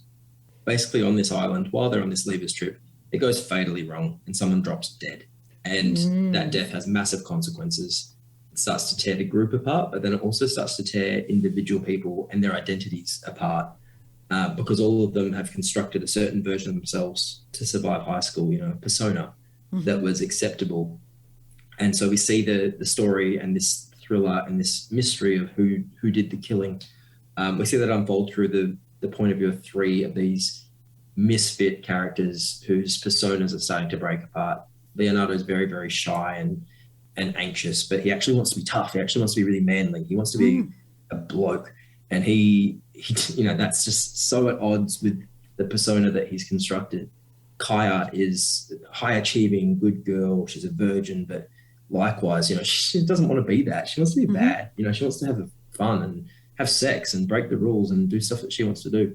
And then you got Mason, who's very straight alpha male, footy jock, which is all true of him, but he's also in love with his best mate, Jared. And so he's struggling with this idea of having same-sex desire. He's wanting to be with a guy, but it seems to him that you can't have that if you're also masculine. And so Mason's kind of struggling with that. So each of them is dealing with these really identity-destroying secrets. And the thrust of the book is that, you know, once this death happens, everything unravels, and these characters have to face who they really are. Some of them will sink, some of them will swim. It's not based on Rottnest Island, is it? Oh, it's not. No. Oh, okay. Although Rottnest Island is a popular leavers destination, or it used to be. I don't know if it still is. Yeah. But no, this is even more remote because Rotto has kind of it's almost civilized, power and different things on it. Yeah. And Brink Island, which is where these characters go, is a fictional island, but it's kind of off the coast between Cervantes and Lancelin, a couple of hours north of Perth. So there's really, there's no even small town within probably 40 Ks. Yep. And the island itself is very, very basic, just a few kind of shacks. So they're really kind of out there on their own. Yeah, a bit of survival stuff has to happen as well. Bit of a Lord of the Flies vibe starts to kind of unfold. Yeah. Did you have to read that book at school? I didn't. I don't think I actually... So my husband teaches English at a high school, as well as being a YouTuber and a writer. He keeps himself busy as well. I think he might have taught it, or he might have been aware of it. And he kind of said to me in this early phases of me writing The Brink, or Levers as it was at the time, he said something about that, and I watched it. Yeah. So we watched the movie together, and it was fascinating. I loved it. But I think that's probably, the story was written before I saw that, but once I saw that, then probably played a little bit of a role in the editing phase. Yeah, just to get into their heads a bit more. Okay, so this was published, The Brink was published through Text Publishing. How did that happen? That happened, so my agent, Gabby Nair at Left Bank Literary, basically pitched it, and there are a couple of publishers who were very interested in taking The Brink, and Text happened to be the one who, both publishers who kind of were chasing it would have been great homes, but Text, I think they just really got the story and they really got around the book and were very excited about it, and I think understood my voice, and that my first two books, Invisible Boys and The Brink, they occupy a very odd space. They're kind of YA, but my readership skews very adult, much more than YA in general. Yeah. And so I think they really understood that, okay, we understand you're YA now, but you might be wanting to trend into adult with the third book, which is what I am doing. Yeah, they were just a really great home for it. My editor, Jane Pearson, is amazing, and I really value her input into The Brink. She made it better. So yeah, that's I ended up getting a 2-book deal with Text, which was, dream come true kind of stuff, to get a really solid 2-book deal from a publisher like Text. And I feel very at home. I got to visit, while I was doing my book tour last week, I got to visit Text at their offices in the heart of Melbourne and had drinks and got to meet everyone. And I felt very much at home, That's good. And I've always felt, Fremantle Press have been amazing and always were amazing for Invisible Boys, and Text now are also fantastic. So I've really lucked out. I've really, somehow, luckily, I've landed with really great publishers who really get me and really champion me. It's not always the case in this industry, No. Not everyone has perfect experiences with their publishers. I have, thankfully, lucked out and just been really happy with both. So, long may it continue. Yeah, well, indeed, for you and many others. In the writing of The Brink, how long did it take to get The Brink to a point where you thought, okay, ready for submission or ready for someone else to take a look at it? Because there was the first 30,000 that I think then got put on the shelf for a while. So how long has its incubation period been? Yeah, The Brink's had like a really long incubation period, but especially compared with how fast Invisible Boys was. Yeah. It's just such a stark contrast. So Invisible Boys, I wrote the first draft in 2 months. It won the Ray Copy Award, I think, 2 months or 3 months after I finished it. It was just, and it all just started taking off from there. It got published 2 years later. That seemed very quick. And then comparatively, The Brink was actually the very first thing I wrote when I was an adult that was meant to be a book. And so even before the fantasy novel, I wrote a very, very early few thousand words of what would become The Brink. It was kind of people running away from a bus explosion at a servo between Perth and Jurien Bay. And so that was early 2014, so over 8 years ago. And so I wrote that. I went away to do the fantasy novel. I came back to The Brink and made, as I mentioned, and as you've mentioned, that first 30,000 words would have been late 2016. Then I put it on the shelf again, did Invisible Boys, and then came back to the current version, like the very first proper draft. I think I started writing at Verona. So once I got that Ray copy thing, and I went to Verona, the National Writers' House in the Blue Mountains, which is beautiful, by the way. That's where I sat down and I wrote the first chapter of The Brink in January 2018. And that was the kind of, they're in the troopy and they're going up the highway, and then something goes wrong. So yeah, it's been, and then ever since then, January 2018, it's been working on The Brink. So this has been a very long 8.5 year process from very first words going down to actually getting it out there on shelves. It was tough. It took a really long time. And it kind of like, it kept kind of it just kept being reimagined in different ways. Like initially it was this action adventure thing. Then it was this full on thriller. Then it was YA mystery. And then, and then actually really it ends up just being contemporary YA fiction, really. It's got a thriller element to it, but I don't think it's just a genre story. So yeah, it's taken a very long time. And there were rejections along the way that I haven't really talked about much, but there were times when it just didn't seem like anyone would be interested in it and that kind of thing. So it might look from the outside that I've had a really good run, but I actually had tons and tons of rejection before I got that final, 2-book deal with Text. So it's been a long time coming. But built on some pretty solid training, learning experience as well. Yes, yeah. Best response you've ever had to your writing? Because there must be some pretty fabulous ones out there. Oh, yeah. I'm very grateful. I've had messages very regularly since Invisible Boys came out. Probably it averages out to about every day. That's fantastic. A message somewhere. Yeah. Firstly, it's just gonna be very hard to choose between all of those. But generally speaking, I get some really good, just very powerful messages from specifically, gay or bi men who might have grown up in country towns. And or just in working class backgrounds, but they really, really feel seen by this story and just they reach out because I think they feel seen and they want me to know. And I end up, I kind of keep saying to them, when I can, they feel seen by one book. Yeah. And they go, oh, okay, Holden Sheppard gets me. Or, they have the sense that I might understand.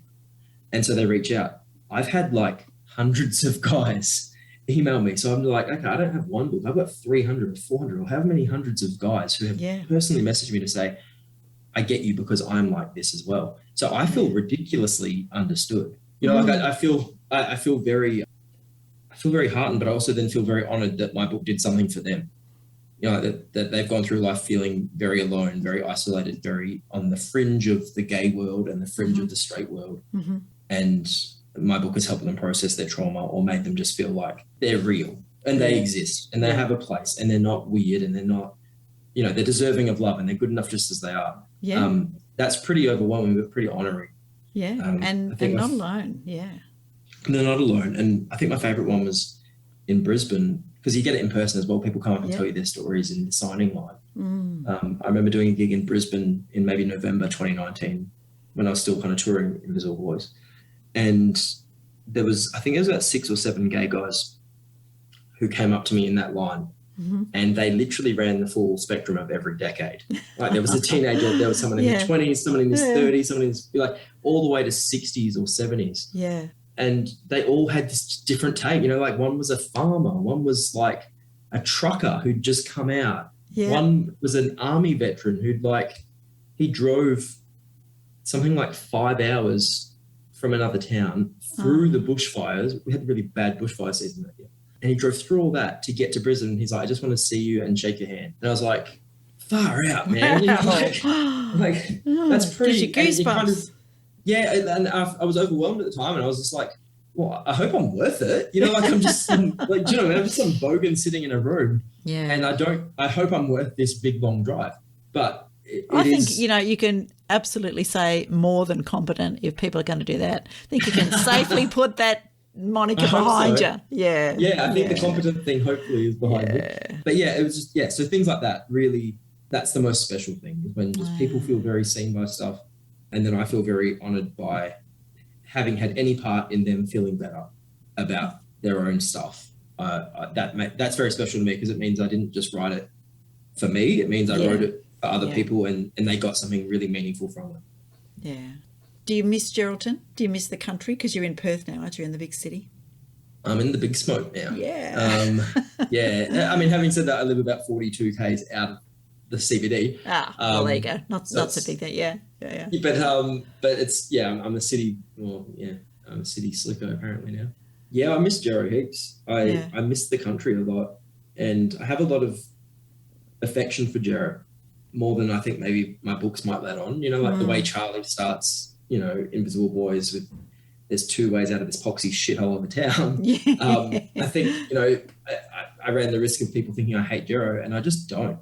I love going back. I probably go back 3 or 4 times a year if I can, and just catch up with mates or cousins or aunties and uncles, and it's always really cool to go back. So I miss it, and I miss the country vibe of everything, because it's different. The city's just so different, and people are different. Like people, like it's just things like even when you go to the supermarket in a country town, like people will just talk to you like you're a human being. Yeah, they just say hello and smile and how are you, and and you can actually just have a full blown chat with someone at the servo or someone you've just met, and then you just go your separate ways. But like it's really normal to just do that. Whereas or even just as you're walking past, like when we used to walk the dog, like you'd walk past someone, you say g'day, and it was just really normal. Whereas when I moved to the city, when I first moved when I was like 19, I remember kind of, walking past people when I was on an evening walk, and I'd nod or I'd say g'day, and people just looked at me like I was a lunatic. Yes, like what is wrong with that person?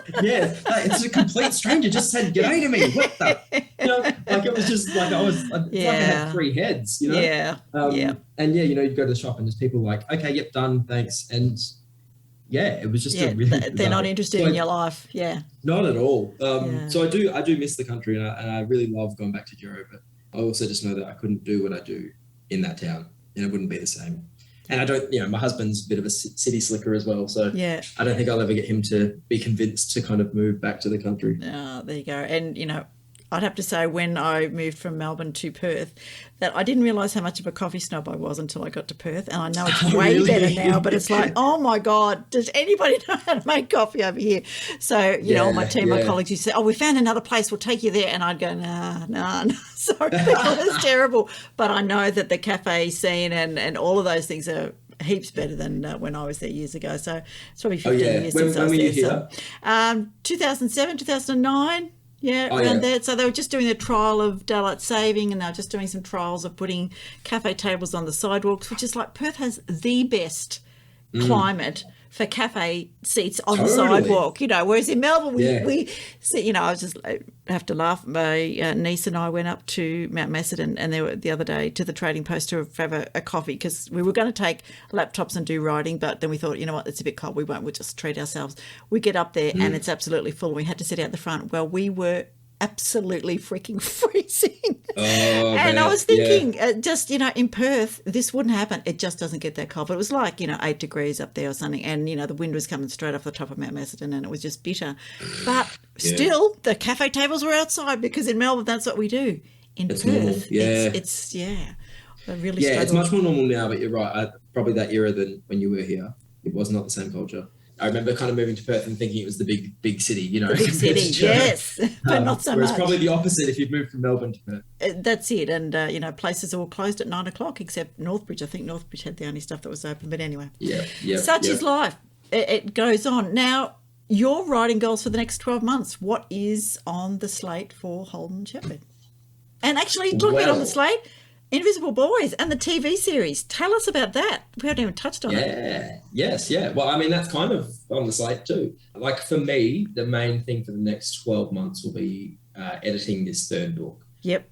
So I've written my 3rd book. It's contemporary fiction for adults, and it's kind of writing more in real time. So the Brink and Invisible Boys are really processing trauma for me from kind of teenage years, or the reinvention of kind of what I did with myself. I kind of reinvented myself in some ways after high school.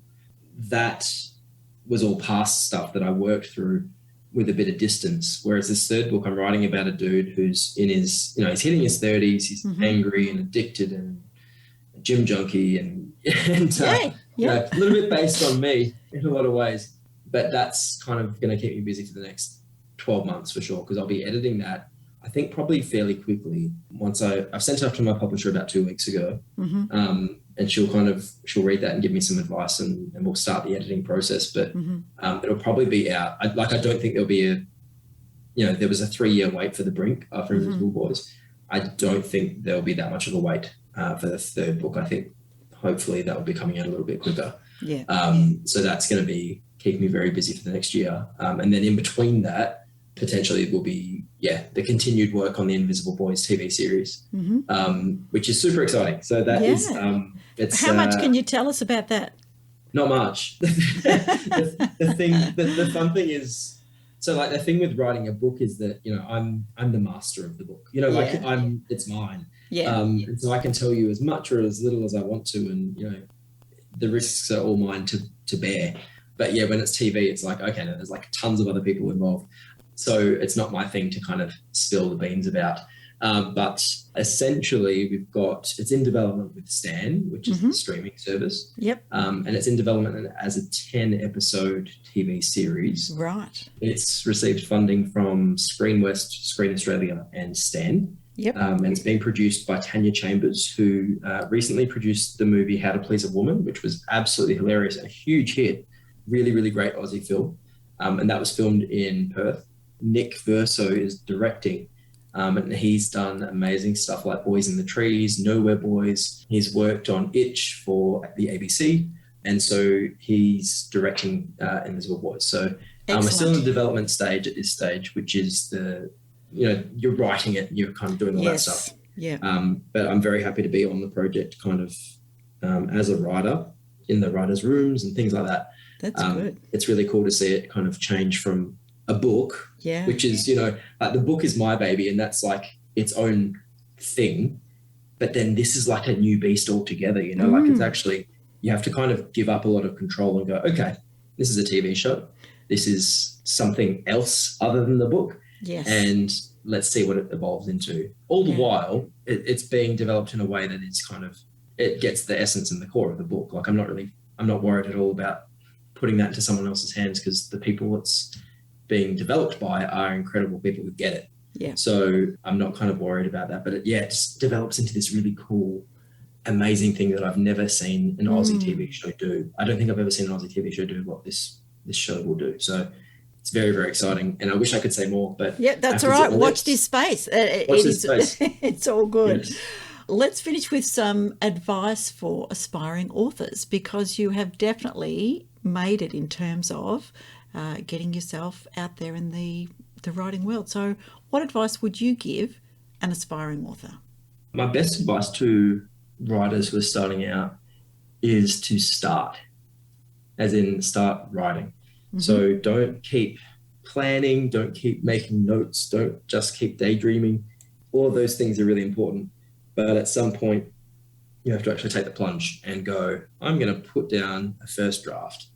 That is very hard to do. And because it's very hard to do, or because we have this perception as a writer that, the first draft has to be exactly how I see the book in my head. It has to be perfect. And I don't want to do the draft until, I've finished all the world building, or, until I've done character profiles for every single character in there. And I know their kind of, genetic, their blood type and their kind of, their backstory as a character and their family tree. We can waste a lot of time on that kind of stuff, or drawing the map of the fantasy world. Or, and I'm not saying it's completely wasted. It's fun. Like we don't do it because it's not, we do it because it's fun. But I also think we do it because we're scared and we're really procrastinating the real work, which is writing a draft. So just my biggest advice is to steer yourself away from that. If you're an aspiring writer and you've been trying to write for 3 years or 30 years and you're doing all that stuff, but you're not writing words on the page, just take the plunge. Start writing a really crap first draft. Let it be horseshit. Let it not look the way you necessarily thought it would look, but just do it. Just do it and start putting the words down. The first draft is just you shoveling sand into the sand pit.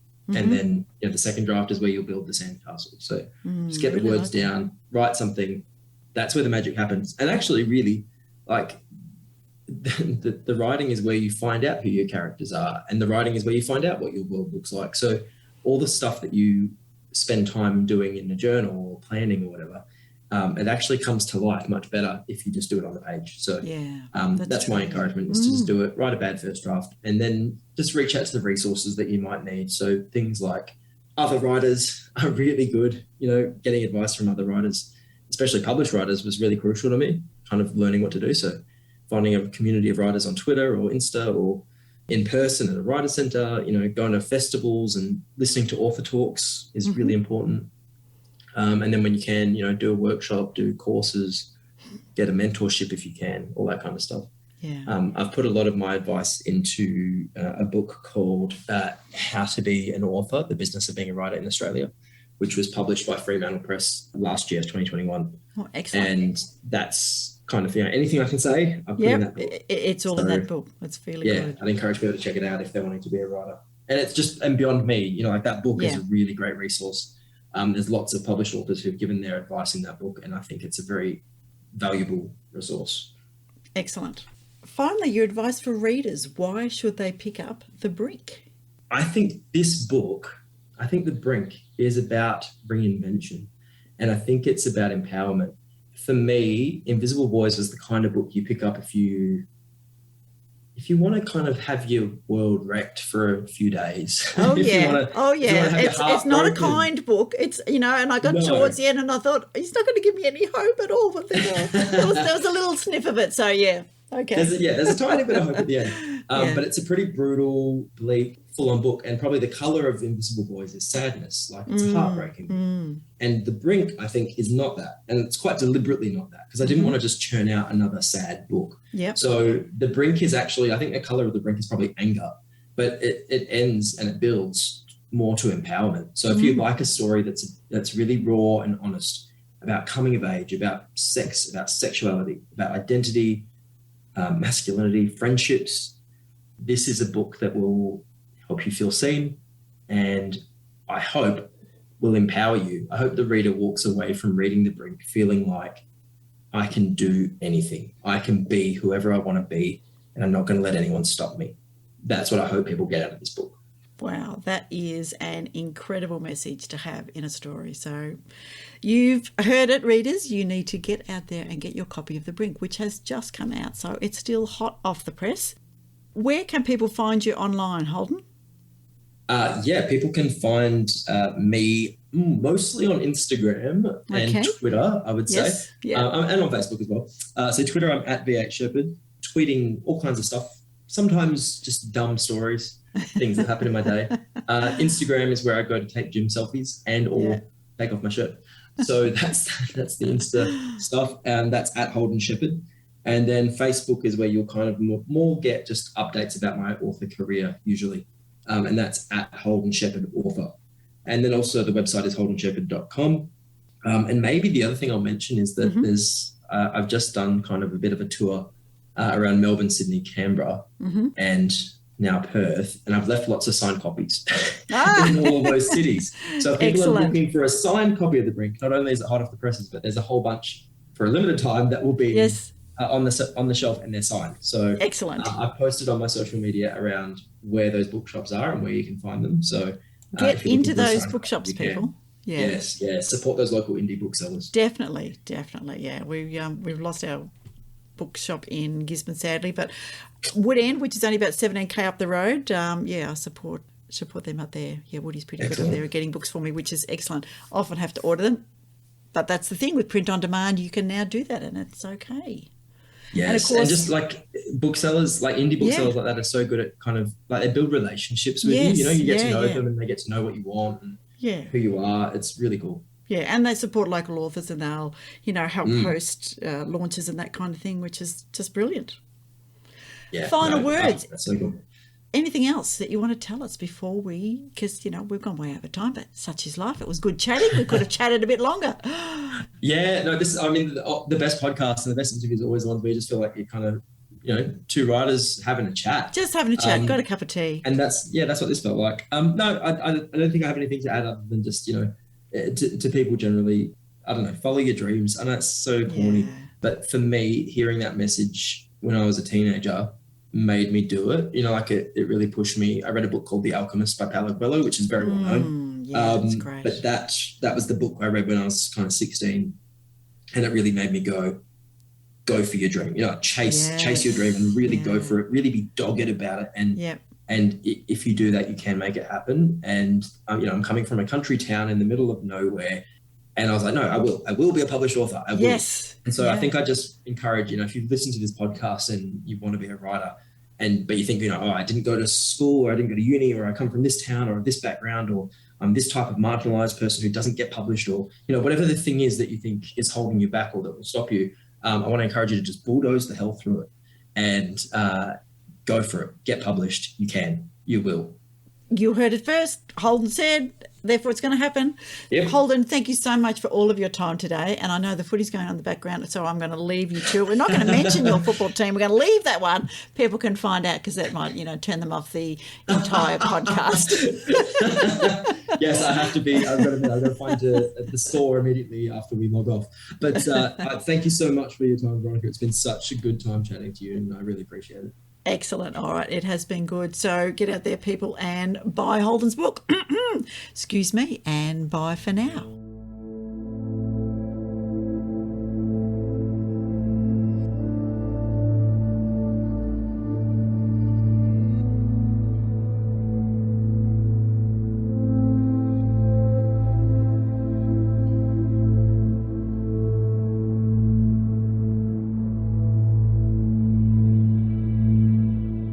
Thank you so much, Mr. Holden Sheppard, for what was just a spectacular interview. And Veronica, definitely had a lot of ground to cover there, and so much subject matter, so much food for thought. And look, I'm surprised the guy can even sleep with all the stuff that he's doing.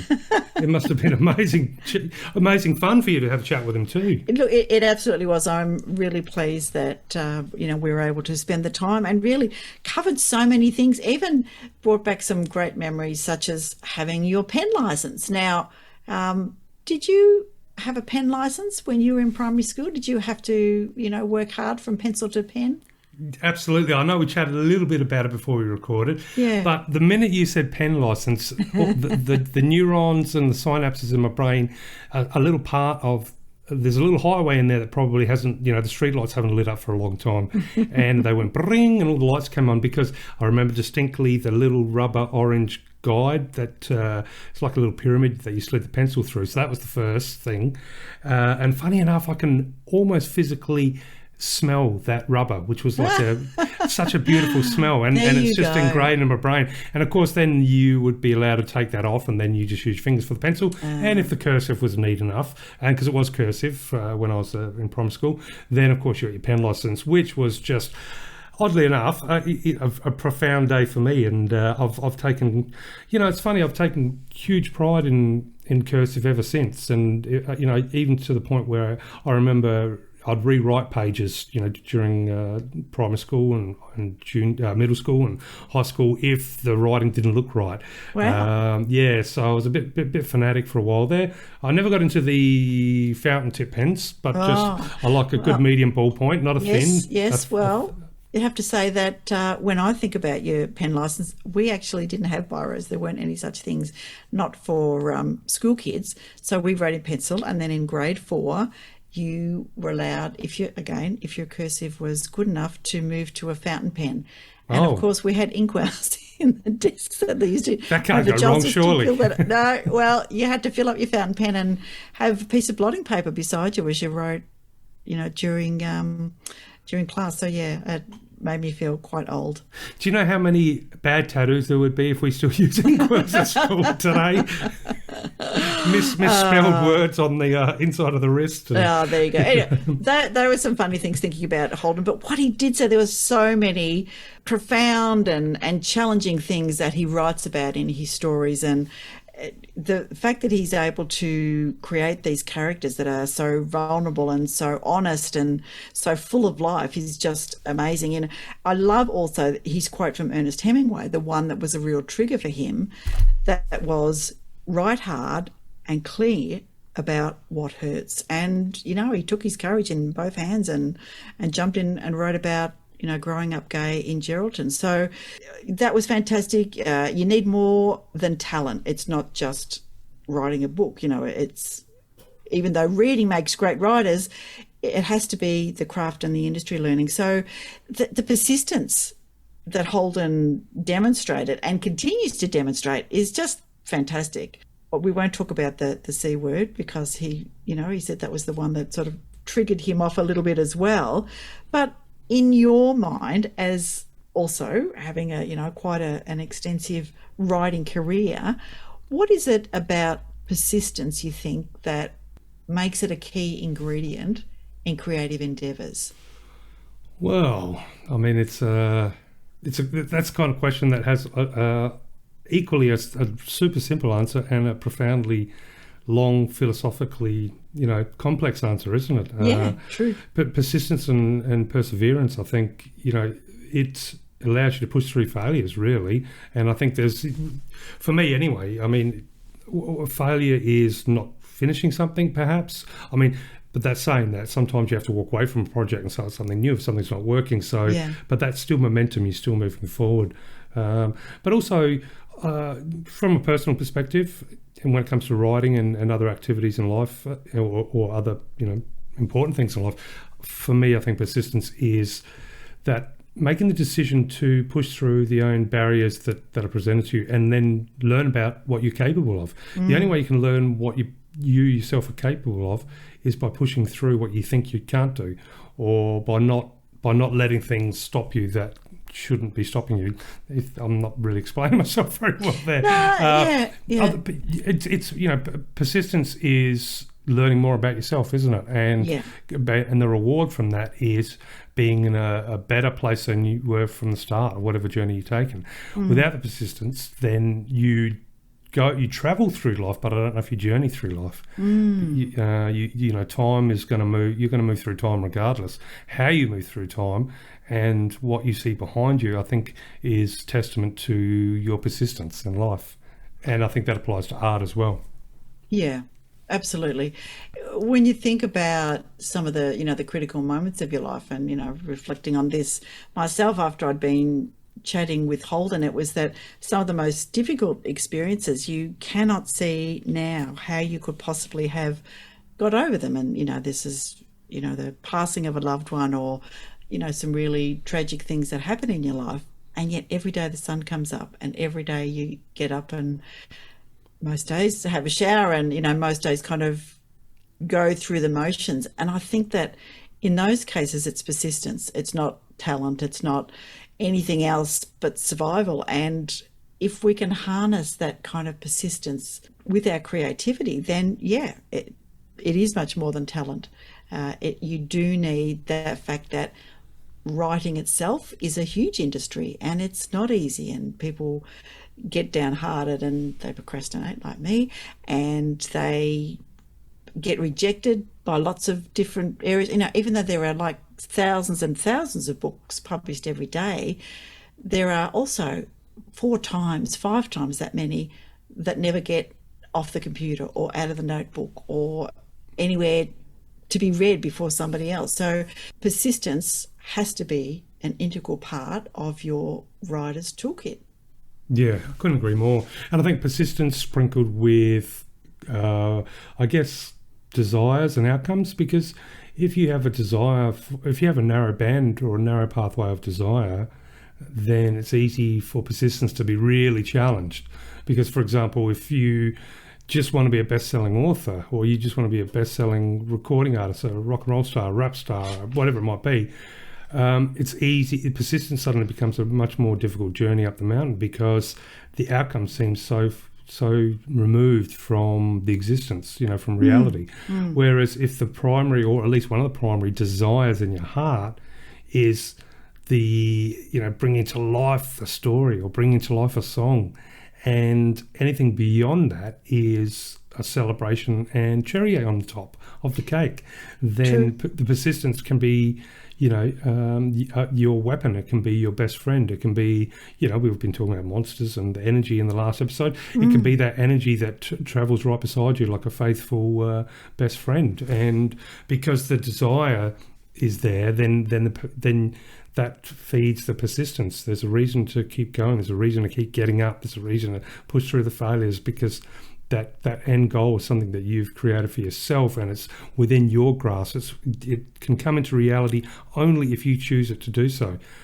If the desire is for something that is in other people's hands, purely, then of course persistence can easily be combated and find itself crumbling like a clay wall, unset clay wall in the rain, shall we say? Unbaked mud bricks. We won't talk about that.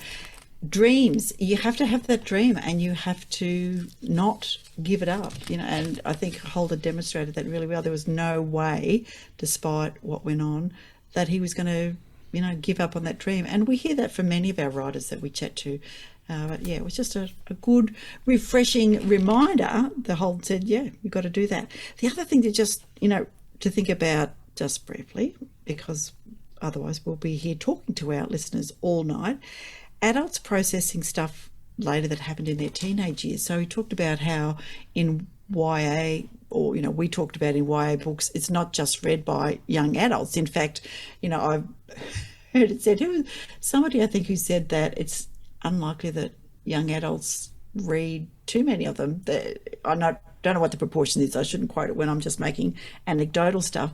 But I think a lot of older people read YA to get that sense of help them process stuff. And as Holden said, even if it wasn't about growing up gay in country WA, but it was about being bullied in Sydney, but that feeling of shame or vulnerability or having to, cope with any kind of things that kept you down, then you can think about how relatable that is to you as a reader and still work your way through and process stuff in later decades, let's just say. And if it wasn't for people like Holden writing books like that or being confident and brave and proud enough to put his story down for others to be able to read, you mentioned the quote that sort of helped to inspire him and based around the fact of, basically coming to face with the things that hurt and writing about that or the pain.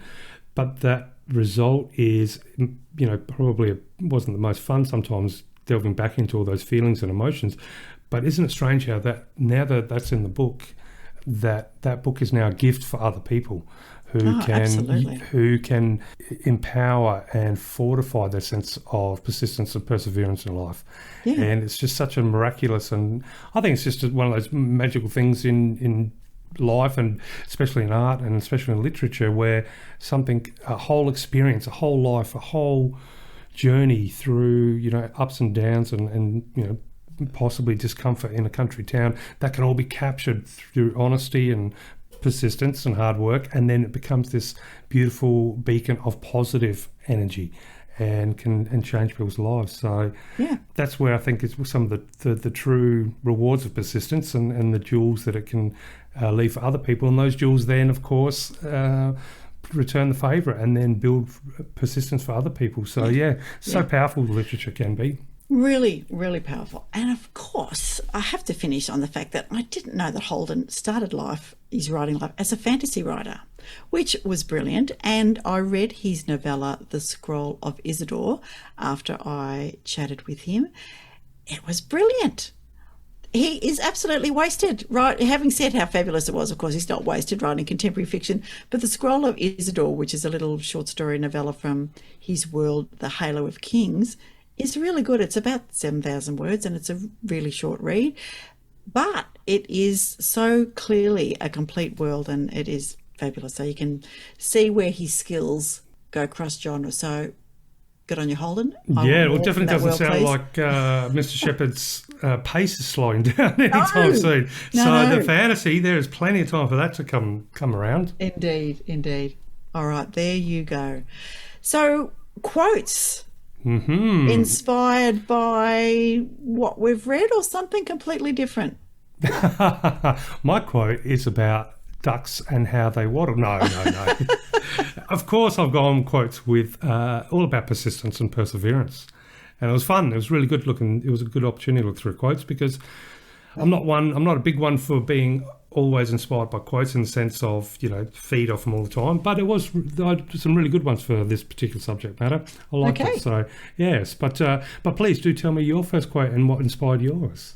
My first quote is from Octavia E. Butler. people who don't know Octavia E. Butler, she was an American science fiction writer and multiple recipient of the Hugo and Nebula Awards. If you're a sci-fi person, you know that those are, well regarded in that genre. So the quote is, "First forget inspiration. Habit is more dependable. Habit will sustain you whether you're inspired or not. Habit will help you finish and polish your stories. Inspiration won't. Habit is persistence in practice." Oh, they're cold words, but they're so true. Yes, I think, look, first forget inspiration. And look, I go, you've got to have a little bit of inspiration first, but then almost forget it. Habit is persistence in practice. I really like that. And I think it could also be said, first forget inspiration, because you will find inspiration often forgets about you. And that does not mean that the story doesn't have to be written. Yeah. And so that's where the habit comes in. Yeah. So it's uncomfortable truths. They just hit too close to the bone sometimes. I'd rather be wandering on beaches waiting for inspiration to hit and then go, aha, now I am ready. All right. Tell me your first quote. My first quote, and I'm gritting my teeth saying this is actually by an American politician, historian and author, so Mr. Newt Gingrich. But the quote is, quite cool one. It is as follows. "Perseverance is the hard work you do after you get tired of doing the hard work you already did." That is too true. Yes, indeed. We joke when we do big days, or when I'm in those situations where you're out of gas, you're out of there's nothing left to do, you think you've done it all, and you got to rely on your perseverance, you got to rely on a little bit of persistence, keep going. And it's sort of a joke. We kind of talk about Rocky and stuff and say, well, you've gone through the whole boxing ring, got nothing left, but it's that final round. That's where you need the most. That's where you need everything. That's where it all happens. Yes. And so that's kind of how, whenever one of us, if I'm working with people or with friends and two of us is sort of at the end of our tether, that's when, remember, this is the final round, this is where it all happens, and kind of brings it back up. So, so you, the hard work you do after you get tired of doing the hard work you already did. Very good. And in fact, dare I say it, and I will say it because Holden Sheppard is a Collingwood fan, dare I say it was something like the Collingwood coach said to his team, they have had like the most close comebacks in AFL history, and they beat the Blues by 1 point on this weekend, which is last weekend, which is very sad. Anyway, let's move on. I mentioned Collingwood once, I'm not going to mention them again. Oh, now they've got twice. Right. My second quote is from Amelia Earhart. She was Amelia Mary Earhart, an American aviation pioneer and writer, and the first female aviator to fly solo across the Atlantic Ocean. Her quote, "The most difficult thing is the decision to act. The rest is merely tenacity." Oh, so that's another cool word that goes with perseverance, tenacity. Yeah, I like tenacity. That's really good. And it's that decision to act. It's that decision to lay down the foundations and the groundwork, so that for a journey or at least a partial destination where you can look back and see progress in life, or whatever it might be in your art, as opposed to letting time just wash across you and find yourself still stuck in the same part in the river. So, but I find that when I'm working with people in the coaching sphere, it's almost like they many times will just need organising and just need to talk out loud and help prioritise and work out what they value the most. And then once they've decided that is the thing, or that is the target or the goal or the dream or whatever, then they go, okay. And the first step I need to do to that might be to ring somebody, or it might be to write down the goal, or it might be to let somebody know that they're leaving, or to let somebody know that they want a new job, or that they're going to write a book, or whatever that might be. And that decision is so often that kind of line in the sand, or, putting the stick in the sand, whatever you like to say. And it really is the most difficult thing. But once it's made, the rest is merely tenacity. Well, and a few other things. Yeah, and a few other things. Yeah, all right. Okay. But that is good. All right. I agree with that one, perhaps a little more than the other. What have you got as your second quote for us? Okay, for my second quote, I know sometimes I have tested our listeners' patience with super long quotes at times. And so, in this instance, I'm not going to apologise because it's a very short one. Okay. So I've got a very easy, good one for you. All right. And I like it. It is a Japanese proverb, and it goes as follows. Fall 7 times and stand up 8. That's all it takes. That is absolutely all it takes. I mean, you can personalise it, of course. For example, for me, it's fall 17,000 times and stand up 17,001 times. Or take your car to get fixed, Oh, yes, there's a story for the R-rated version of the Australian Book Lovers podcast.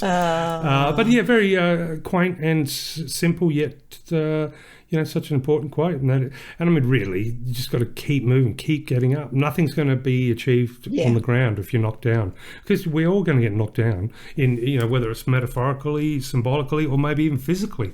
But it's that old saying, it's not how you fall down or get knocked down, it's how you get up.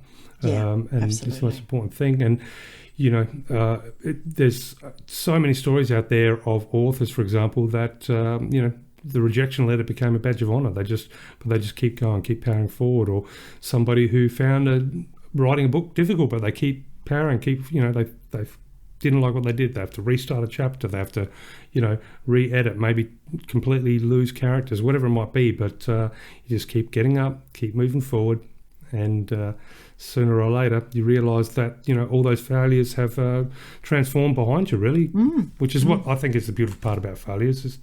At the time, failures, I mean, I've got many failures that still leave me red-cheeked if I think about them. But saying that the things that I can be quietly proud of in life wouldn't be possible without the failures. So, it's and that gives me the tenacity and the persistence, I suppose, to keep moving and to get up when I do have a knockback, because I know that failures and knockbacks, they're important parts of the foundation of that journey forward, and getting up to the platform where you can look out, see the galaxies, the dancing dolphins, and the beautiful heavy metal penguins, and all the wonderful things that we can find here on planet Earth. Heavy metal penguins. That's definitely a conversation for another day. All right, next week we have got you chatting with Dime Sheppard, not to be confused with Holden Sheppard, and Dime writes crime. That's right. So I'm not going to give too much away because there's lots we talk about, and I wouldn't want to reveal any of it yet because you need to jump onto episode 66, where we're going to have a whole new format. And it was an amazing conversation with Dime. So much fun, and just can't wait to share that with our listeners. Very good, but stay tuned because we've got a reading by... Yes, reading by Lucy Christopher of her brand new book release, absolutely. Yep, and a review of The Brink by one of our guest reviewers, Naomi Shippen. So much more. But before then, we should say, if you want to see a little bit more about us between episodes, of course, we're up to episode 65. There is hours and hours and hours of fabulous listening entertainment for you on all good podcasting platforms, or you can find us on social media. On Twitter, we are at Australian Books. On Facebook and Instagram, we are at Australian Book Lovers. And of course, please go to the website and support Australian authors by looking at all of the hundreds and hundreds of books that are now listed there, and read the little story about the authors, read the blurbs about the book, and press play or buy. If you can't afford to buy one, whiz to the short stories and have a little read of some of those fabulous little novelettes, etc., and then go onto the authors' websites and have a bit of more of a read about what they've got in store for you. That's about it, except for our sign-off, which... Yes. How are we going to do this? Well, I figure talking about, getting up after you get knocked down, and tenacity and perseverance. Perhaps, course, it would be good if we'd collected all our bloopers over the time. Well, we could put all those on now. I was going to say to all our listeners that have sat there and been cringe viewing or cringe listening to my tenacity and perseverance as I've continued to get up after stumbling over my tongue over and over and over again since episode 1. Thank you very much. But there we go, a little bit of tenacity and perseverance, and we are heading towards episode 100. I can't say my, tongue twisting, tongue stumbling has gotten any better, but it's always enjoyable. So, but yes, as far as our tagline, I guess we should be striving for perfection, really. That's what perseverance does, doesn't it? Well, perfection or persistence, yes, we could give it a shot. Let's give it a shot. All right, so we need to say take care, listeners, for now. And remember to read more Aussie books. We can do better than that. All right, we'll we'll give it one more shot. You shot. lead in now. You do the tagline. Give us a shot. And remember to read more Aussie. I missed that one. Books. One more time. We've got to be persistent. We're not going to do 7, surely not 7. Let's go with number 3. One more, because I think we've shown our persistence here. We'll do one more, and of course this will be perfect. Here we go. And remember to read more Aussie books. There we are. That was pretty good. Persistence makes perfect. In this instance, persistence is going to take a little bit longer. So lucky Thank persistence you, everyone. is fun. Thanks, everyone, and see you on episode 66. Take care. Bye for now.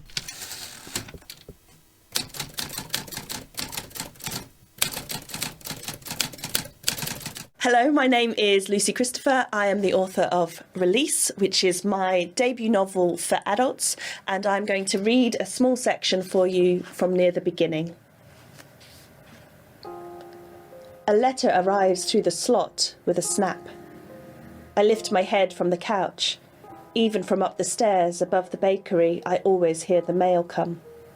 I see the half-finished bottle of whiskey on a cushion beside me, then look across to see that the cupboard, your cupboard, is still closed.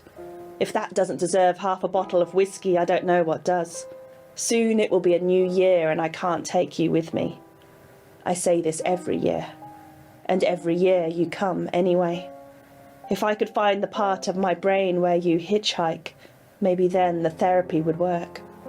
But who knows, this year might be different. I check the time, 9:30. The post is early. My head is thumping as if there are 100 hammers in there. In the cab on the way back from Mum's last night, I watched the Christmas lights go off one by one as I tried not to be sick on the back seat. I have nothing else to do today but recover from a hangover. I'm not rostered on at the travel agency, even though I told them I could work over the Christmas period. My phone beeps. Nick. Of course. You feel okay this morn? Smiley face. Kiss. Christ. What did I send him? I checked through the messages from last night, several about wanting to see him. Then I went quiet. What I always do. Today I reply, it's the least he deserves. Yeah, thanks. Went straight to bed? We should catch up soon. Do I mean that? I'm not sure. I'm also not sure whether to put a kiss after my words. My fingers stay frozen. Was it you who took away my ability to decide on anything? God knows I've had 1,000 sessions with Rhiannon, my therapist, but it never gets any better. Your fault. Whenever something goes wrong, it's easier to put your name on it. It's almost fun to blame you when the boiler breaks down, or the tube's delayed, or I get food poisoning, or drunk. I shut my eyes and press send without an X, and then feel sick about that too. I'm pushing him away, just like Mum says I do with everyone. True to form, I don't answer the messages from Anna and Neri, both asking about my plans for New Year's Eve. I pad downstairs, feeling sorry for the postman who has to work the day after Boxing Day. Another beep. Catch up tomorrow. Kiss. Nick's never dissuaded. I don't get that. I would be. I feel guilty, so I add, sure, few drinks? Still, no kiss. I bend down to the doormat and pick up a leaflet about a new dry cleaning service on the high street, something from a political party, and then I'm not thinking any more about Nick. Under the leaflets, there is a letter. I stare at it, as if it's alive and might bite. I'm suddenly anxious as hell, worse than I've been for months. This isn't a bill.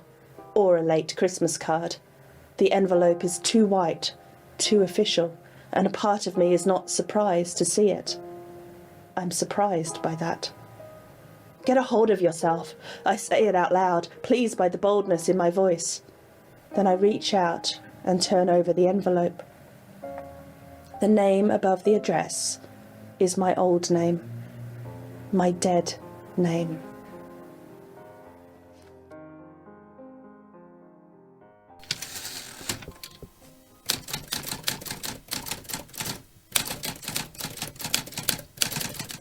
Hi, I'm Naomi Shippen. Stories have always been an important part of my life, but it was not until recent years that I began writing my own. Mystery, suspense and domestic noir hold a special fascination for me, and I also love to review the work of my fellow authors. Today I would like to read my review of The Brink by Holden Sheppard.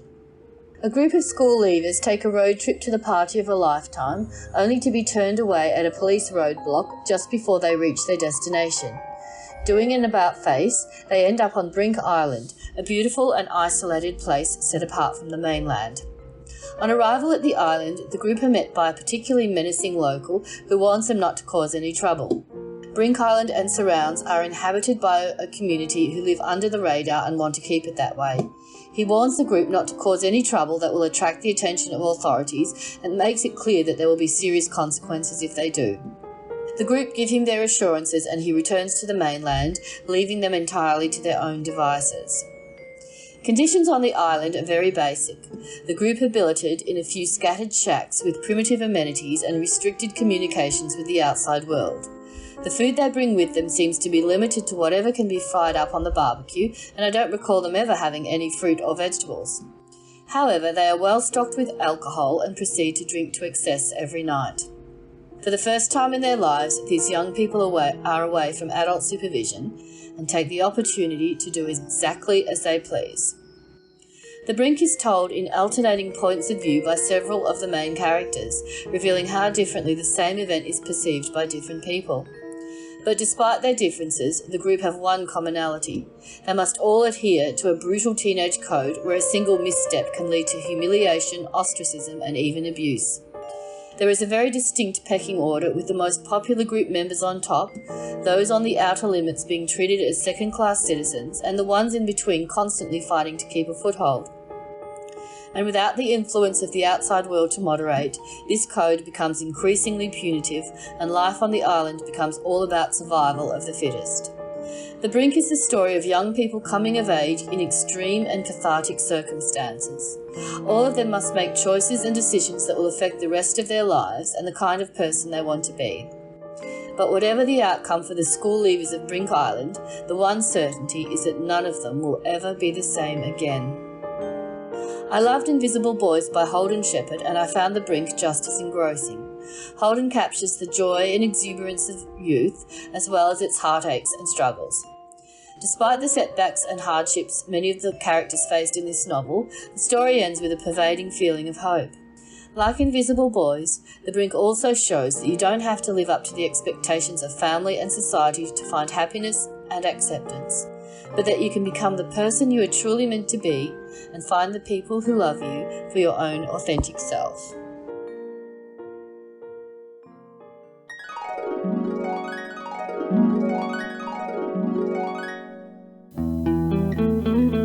Let's meet again, where magic happens.